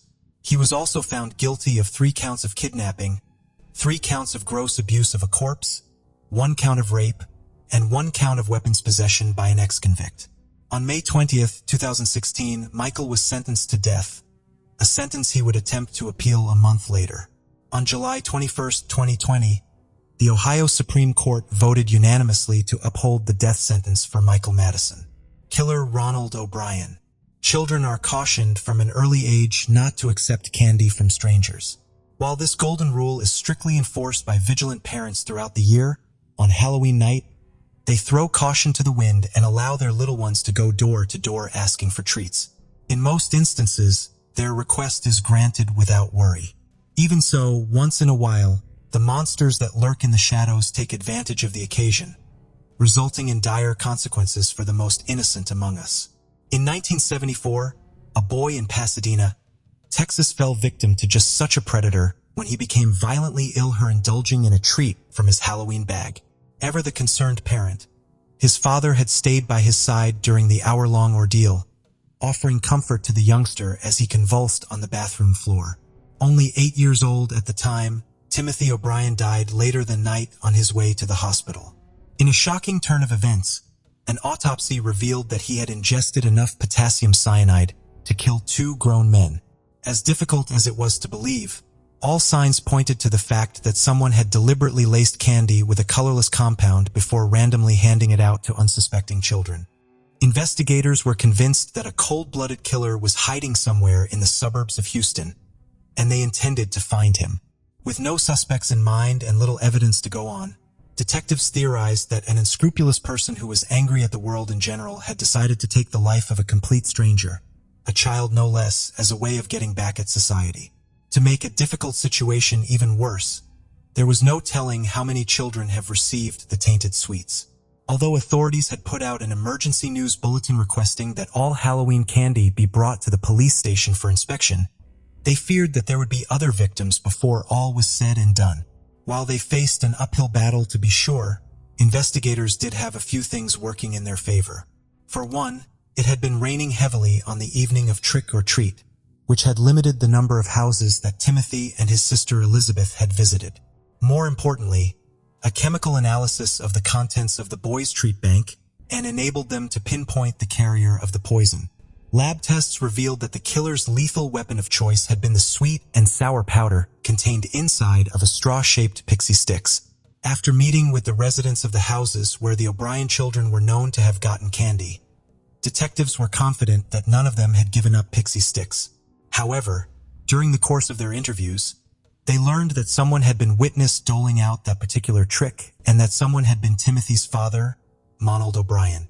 When he was brought in for questioning, O'Brien claimed that a man he had never seen before had emerged from a darkened home and given him several pixie sticks to hand out on his behalf. He added that after consuming a small amount of the sugary powder, Timothy had complained that it tasted funny. Instead of telling him to throw it out, he had given his son a soft drink to help wash it down. Under the pretense of helping police solve the case, he had readily provided them with the address of the house where the exchange had taken place. Upon speaking with the mystery man, who turned out to be an air traffic controller named Clark Melvin, officers learned that he had an alibi for the night in question. According to him, he had been at work and had not returned home until after midnight. When they visited his place of employment, his supervisor confirmed his story and had the paperwork to prove it. In a stunning show of support, 200 of Melvin's co-workers came forward to vouch for his character. Realizing that they had been duped, investigators quickly concluded that this man was not their killer, something that Ronald O'Brien had known all along. Bit of digging into his past uncovered that Ronald O'Brien, who had trained as an optician, was not nearly as respectable as he wanted others to believe. I'm not content who couldn't hold a job. He was drowning in a sea of debt. Not above taking what he wanted, he had been accused of stealing on numerous occasions, usually by former employers. While being shiftless and prone to theft doesn't necessarily mean that someone is capable of murder, the fact that O'Brien had taken out hefty life insurance policies, not 1 but 3, on his children in the months prior to his son's untimely death moved him to the top of the list of suspects. Another nail in O'Brien's self-constructed coffin tamed when it was discovered that he had phoned the insurance company on the morning after his son's death inquiring about a payout. As the 8-year-old's body lay in the icy morgue, his father's only concern had been how quickly the money he had coming would change hands. On November 5, 1974, less than a week after Timothy was poisoned, Ronald O'Brien was taken into custody and formally charged with 1 count of murder and 4 counts of attempted murder. To no one's surprise, he pleaded not guilty across the board. He would steadfastly maintain his innocence throughout the trial, despite the damning evidence against him. During the proceedings, a parade of witnesses testified that O'Brien had become fixated on the properties of cyanide in the months leading up to his son's murder. His obsession led him to praise him to ask friends and family alike if they knew where he could purchase the deadly poison. He would also inquire of them if they had any idea how much of the substance it would take to kill a person. In June of 1975, 8 months after little Timothy O'Brien had been laid to rest, his father was convicted of his murder. He was also found guilty in the attempted poisonings of the other 4 children, none of whom had ingested the legal powder. For his crimes, Ronald O'Brien, whom the press had dubbed the Candyman, was condemned to the electric chair. Down the road, as alternative methods of execution were introduced, his punishment was amended to a more humane death by lethal injection. It had taken the jury just over an hour to decide the fate of the man who had so callously plotted and carry out the murder of someone who had trusted him implicitly. Once the verdict was in, the waiting game began. As it happened, 9 years would pass more time than Timothy had spent on this earth before his tiller would face flammable justice.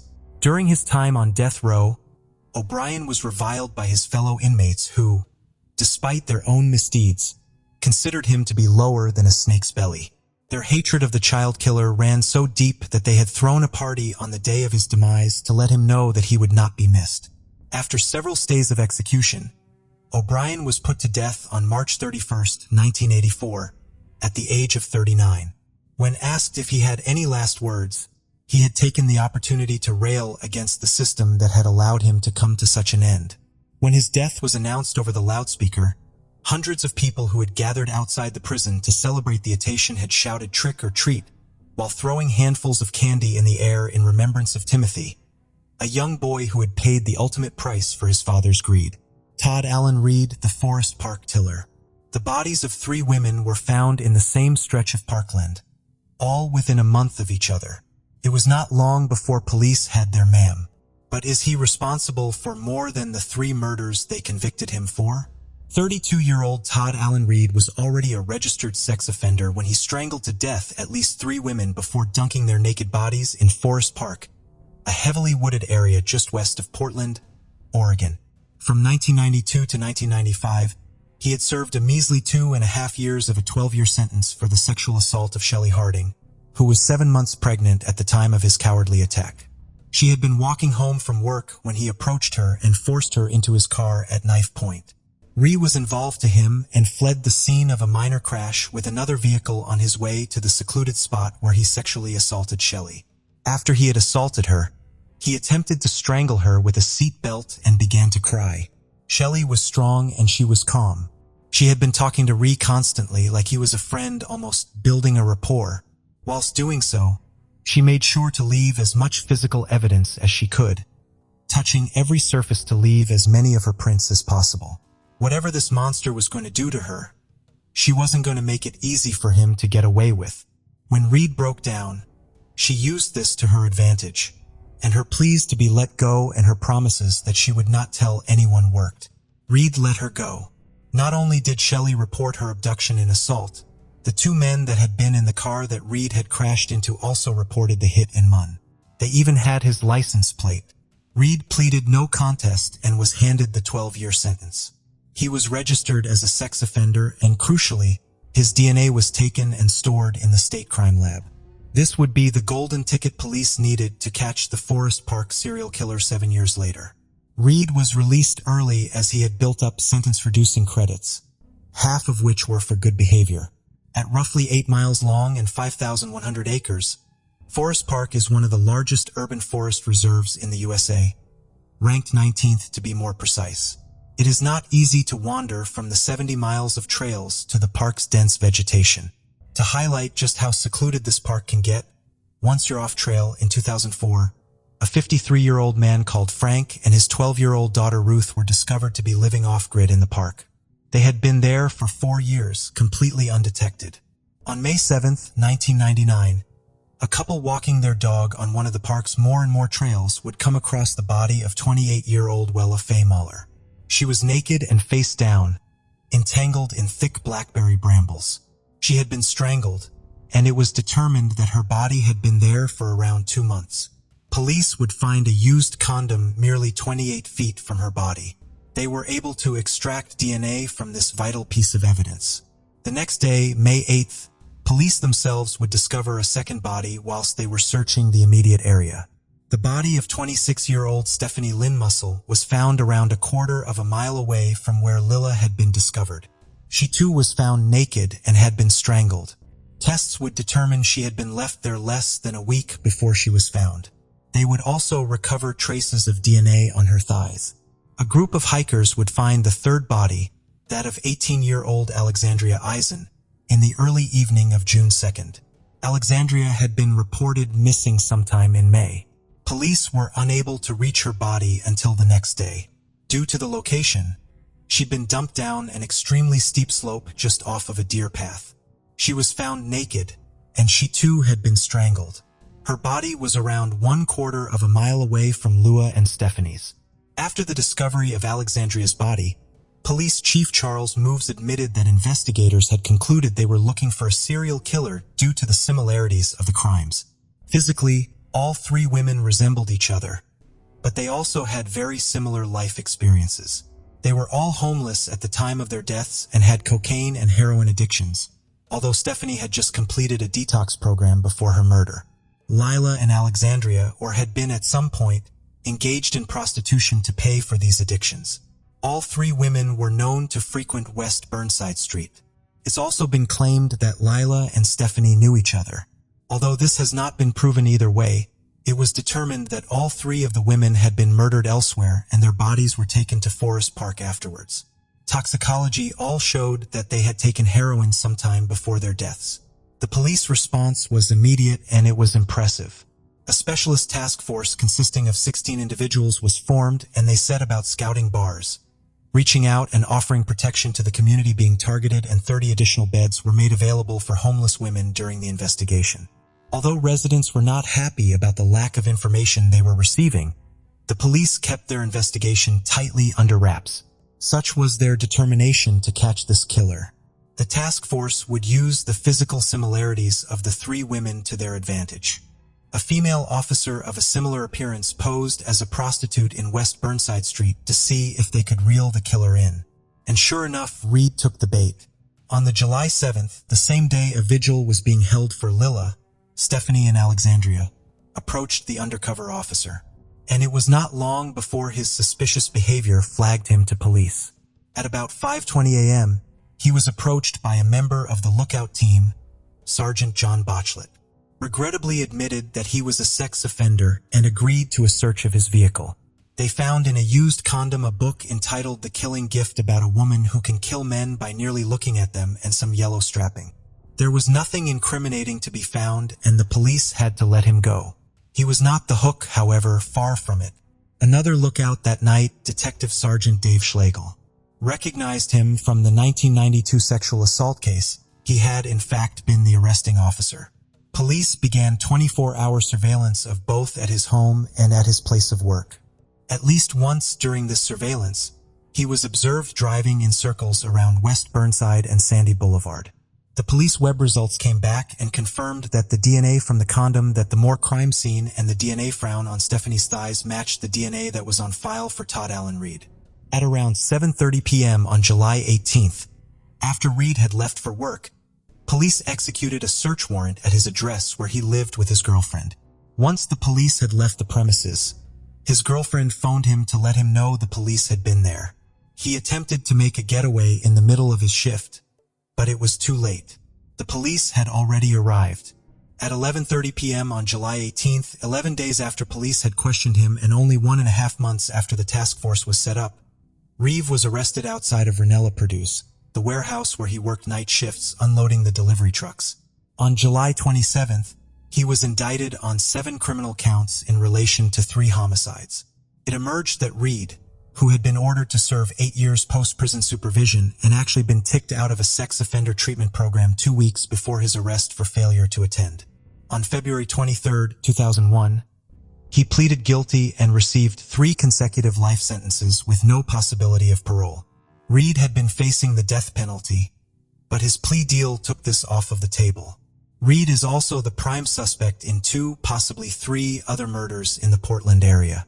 The cases being referred to by Reeves are the 1987 cold case murders of 15-year-old Jennifer Lynch, her and 12-year-old Mindy Colleen Thomas, and the 1999 disappearance of 19-year-old Amava Sines. In regards to the murders, Gresham Police Sergeant David Lerwick has been quoted as saying, "Always suspect that he was the person who killed both those girls. We didn't have enough evidence to convict him." Jennifer had gone missing on July 3, 1987, and her skeletal remains was found on July 8, 1988. Minky went missing from the apartment complex where she lived on August 3, 1987, and her body was discovered on October 4, 1988. Both of the children had been strangled and dumped in wooded areas on the eastern side of Gresham, about 3 miles apart, and they were both last seen in the company of Gail Bennett, Reed's then-girlfriend and later wife. They married in 1988 and divorced in 1997.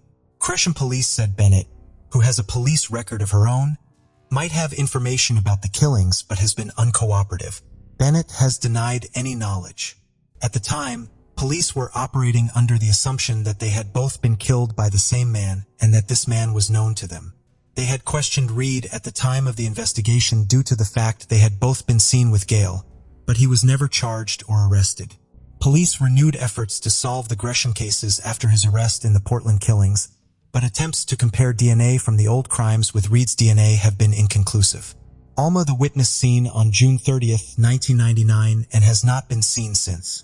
She was working as a prostitute at the time of her disappearance, and it has been claimed she knew / was friends with Alexandria Eisen. No charges have been brought forward in her case, although it is impossible to downplay the likelihood that they already had something to do with Ametha's disappearance. As of June 2020, Oat Prison Reed is in his not known, and as of June 2021, he was no longer listed as inhumate and may be dead. Marcelina Liza was rushed to a Pensacola, Florida hospital without knowing what had happened. Unfortunately, it was too late because she passed away the next day, which was December 31st, according to an autopsy. The young child had sustained a head injury, but what actually transpired on that terrible night? And what caused poor little Marcelina to suffer such tragedy? Niceville, Florida is a place renowned for its cozy small-town atmosphere. There, residents can explore a variety of recreational and historic sites in a generally tranquil environment. Imagine taking a stroll through a park or stopping by a historical site that has been preserved. The locals are typically friendly and hospitable, which frequently contributes to the town's reputation as being nice, not just in name, but also in spirit. The city's peace is somewhat counterbalanced by the crime rate, which, while not alarmingly high, is present. In this ostensibly tranquil setting, occurred the tragic case of Marcelina Liza. On December 15, 2000, the world welcomed Marcelina Liza into it. She entered Mary Jean Liza's life and brought the happiness. Marcelina developed into a lively young girl in her brief existence. Her dark hair and chubby cheeks framed her wide, inquisitive eyes. As of 2002, she was living in Niceville, Florida, in her mother, Mary Jean Liza's tundra care. Her father's identity is still unknown. Marcelina, a cheerful toddler, resided in a tight-knit neighborhood with her mother. Unknown to anyone, young Marcelina will unfortunately soon face darker times. Life appeared to be a routine for Marcelina Liza and her mother, Mary Jean, in their Niceville, Florida home on the morning of December 30th, 2002. Routines for a 2-year-old typically revolve around the little pleasures in life, like breakfast and playing with a favorite toy. Like any other day, Marcelina's would have started with her mother, Mary, tending to her as she had done every day since she was born. However, December 30th, 2002 was tragically unique. When Marcelina experienced a seizure and lost consciousness, her mother Mary noticed a startling and unsettling change. In a fit of panic, Marcelina was transported to a hospital in Pensacola, Florida, despite the medical team's best efforts. Marcelina's condition was critical at this point, and there was little hope. Marcelina tragically passed away the next day, on December 31st, 2002, at the young age of 2 years. Her mother felt the crushing weight of this loss right away. Her sorrow was intense and real. Those close to Mary immediately alerted the authorities to the emergency because it appeared that Marcelina's death was a homicide. As soon as Marcelina's tragic death occurred, investigators flocked to the area. They started by interrogating Mary, Marcelina's mother, as well as the hospital staff who had treated the young child. A disturbing picture quickly became apparent. There were numerous wounds on Marcelina, including 18 bruises all over her frail body. After an autopsy, the medical examiner concluded that she had died of blunt force head trauma, which was consistent with homicide. The police had no leads or additional suspects at the time. They grilled Mary hard, trying to get to the bottom of what had happened to Marcelina. Mary, however, insisted that she was unable to recall any details of the incident and that she was ignorant of the manner in which her child had died. Mary's story changed on November 6, 2003, during a subsequent round of questioning. She admitted to the police that she may have lost consciousness out of rage and unintentionally hurt her child. Due to her remark, Mary was now the main suspect in Marcelina's death. However, establishing her guilt wasn't an easy task. She could not be definitively linked to the crime by the available evidence. Investigators conducted a thorough investigation and spoke with numerous witnesses. They discovered that Mary had a reputation for having a severe temper, but there was no prior information about her having blackouts. This new information was helpful, but it was still insufficient to positively identify Mary as the murderer. Marcelina's case heartbreakingly started to stall as the leads grew stale and the evidence remained circumstantial, ultimately becoming a cold case that left the community searching for answers and justice for a young life taken abruptly. Even though it had been almost 2 decades since the tragic death of Marcelina Liza, Captain David Allen of the Okaloosa County Sheriff's Office had not forgotten about the case, and his team of hard-working detectives wasn't prepared to let this cold case remain unsolved. They determined that it was time to re-examine all of the evidence related to Marcelina's passing after nearly 19 years. The team took a methodical approach. They desired to approach the evidence with fresh eyes, challenging all of their presumptions and casting doubt on others. For a new assessment of the case, they contacted the medical examiner's office. Could the initial analysis have contained an error somewhere? Captain Allen and his team were eager to learn the answer. There was a significant development in April 2021. A painstaking autopsy of Marcelina's remains was performed by the medical examiner, who made the tragic discovery that the young child had suffered from shaken baby syndrome. This condition typically occurs when a parent or caregiver shakes a baby or toddler violently out of frustration or anger, which is frequently sparked by a child's persistent crying. The child's brain moves back and forth within the skull as a result of this violent shaking, resulting in bruising, swelling, and frequently fatal bleeding of the brain. The reevaluation of this case took into account factors other than just the medical aspect. The team of detectives led by Captain Allen were aware that they required more. They dug through old records and conducted fresh interviews. They suddenly found themselves knocking on doors and conversing with individuals who might be able to provide the final pieces to this terrible puzzle. When Marcelina passed away, her mother reportedly told investigators that she had blacked out and was unaware of how her daughter had died. But as more witnesses came forward, the investigators began to hear a different account. For the first time in almost 2 decades, the pieces of the puzzle were coming together to form a coherent and unsettling picture as the evidence mounted. Captain Allen, who had the newly obtained evidence and testimonies in his possession, addressed the media, saying, "Based on the evidence we had and new interviews, we were able to submit an arrest warrant for felony murder on the mother." One can only imagine Mary Jean's shock when police officers showed up to take her into custody on September 23, 2022, almost 20 years after the tragic death of her daughter, Marcelina. After her daughter passed away, Mary relocated to California. She was apprehended there by deputies from the Yuba County Sheriff's Department. She was detained in the Yuba County Jail without bail. She was later returned to Okaloosa County, Florida, by the authorities, where she would be charged with at least 1 charge of murder. Okaloosa County Sheriff Eric Aiden expressed the fervent desire of his detectives to solve these and solve cases. For them, it's more than just a job. They are committed to searching for every piece of information that might reopen a case that has stagnated because they are passionate about their role in delivering justice. A nearly 20-year-old tragedy has been given new life in this case, thanks to the investigators' tireless efforts, which potentially brought closure and justice for young Marcelina Liza. 1985-born, Mary Jean Liza was caught in the eye of a terrifying storm. She was a 38-years-old Asian or Pacific Islander woman.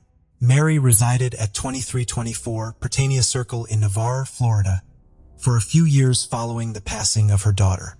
Mary appeared to live a normal life, but she was notorious for having a hot temper. Her relationships were characterized by this quality, which cast a negative light on many of her interactions. Her temper was more than a simple annoyance. It was a dominant personality trait that could explode violently. Sadly, no one in her life seemed to be able to control this aspect of her. Although Mary had no history of criminal activity, her temper has now tragically come into conflict with the law. Given that she has never been convicted of a crime before, she is at a dark crossroad that no one would have predicted for her. Friends, neighbors, and other members of the community are still processing the shocking incident that resulted in her arrest. To find out what went so horribly wrong, the police were contacted right away. The tragic circumstances surrounding the death of the young child, Marcelina Lisa, are revealed by the details of the story. The details in the arrest report provide insight into a family arrangement that was rife with conflict and eventually ended tragically. Mary Jean Lisa, Marcelina's mother, did not have primary custody of her at the time, and she already had a case filed with the Florida Department of Children and Families. The primary guardians of Marcelina, whose names have not been made public, were planning a trip out of town. The Department of Children and Families gave Mary Jean permission to stay with Marcelina for an extended period of time because they value family. The agreement went into effect on December 20th, 2002. The first few days of the visit seemed to be going smoothly. 3 days after the overnight stay started, a caseworker went to the house. The caseworker saw Marcelina during the visits as active and healthy, with no indications of harm or distress. A couple of days later, on December 29th, Mary Jean's sister visited the house and also observed that the youngster seemed secure and healthy. Then December 30th, 2002, arrived. This would turn out to be a crucial and disastrous day. Mary Jean and her daughter were home alone on this particular day. Unidentified witnesses later picked them up and noticed something suspicious right away. Marcelina was unresponsive and drowsy. The witness inquired about Marcelina's condition from Mary Jean out of concern. Mary Jean responded by stating that Marcelina had been ill for a few days. Mary Jean had not taken her daughter to the doctor despite the illness. The day went on, and the situation got worse and worse. A terrifying turn of events occurred after Mary Jean changed Marcelina's diaper. Marcelina started to convulse and her breathing stopped. The witness and Mary Jean hastily drove the young girl to Twin Cities Hospital in Niceville in an effort to get medical help. When she was being examined, they found that she had a total of 18 contusions. A subsequent CT scan revealed persistent blood clots on the surface of the brain and signs of brain shrinkage. She was consequently transferred to Sacred Heart Hospital in Pensacola, but tragically she did not survive. Mary was detained without bail while she awaited her court date and was forced to spend time in the bleak Yuba County Jail. There, she was listed under the official name Mary Jean Lisa. She was given a date to put on her calendar, February 13th, 2023. As the seriousness of her predicament grew more and more apparent, the date was supposed to be a pretrial conference rather than a trial. It was a significant stage in the legal procedure. The prosecution and defense would meet before the judge during this crucial pretrial conference. Usually, they talked about the evidence, thought about possible plea deals, and set the stage for how the trial might proceed. This conference would be a turning point in Mary's life, possibly determining the course of her future. The specifics of what happened during Mary's pretrial conference are currently being kept a closely guarded secret because they have not yet been made public. Sheriff Eric Aiden didn't think twice about taking a few minutes to address the neighborhood about the unsolved murder of Marcelina Lisa. He acknowledged the investigators at the Okaloosa County Sheriff's Office for their unwavering commitment. He specifically expressed his appreciation for the Criminal Investigation Division's steadfast dedication to the case. Sheriff Aiden emphasized that he and his coworkers have a strong desire to re-examine old cases. They take a firm stance. Even if there isn't a quick fix, they are committed to looking, learning, and probing. Their goal is to gather any piece of knowledge or tiny piece of information that could bring them one step closer to solving the cold cases. This spirit of tenacity is best exemplified by the Marcelina Lisa case. It was evidence of the lengths the teen would go to see that justice was served. Families, neighbors, and friends felt compelled to reach out as details emerged and the community sought resolution. reaffirming their faith in the police and their pursuit of the truth. Thank you for joining us on this journey into the depths of unsolved mysteries. Cold cases not only challenge our understanding of the past, but also ignite our curiosity and determination for answers. Remember to subscribe to stay updated on our latest investigations. And if you have any information regarding the cases we've covered, don't hesitate to reach out. Together, we can shed light on the shadows of the past and bring closure to those who seek it. Until next time, stay vigilant, stay curious, and never stop seeking the truth.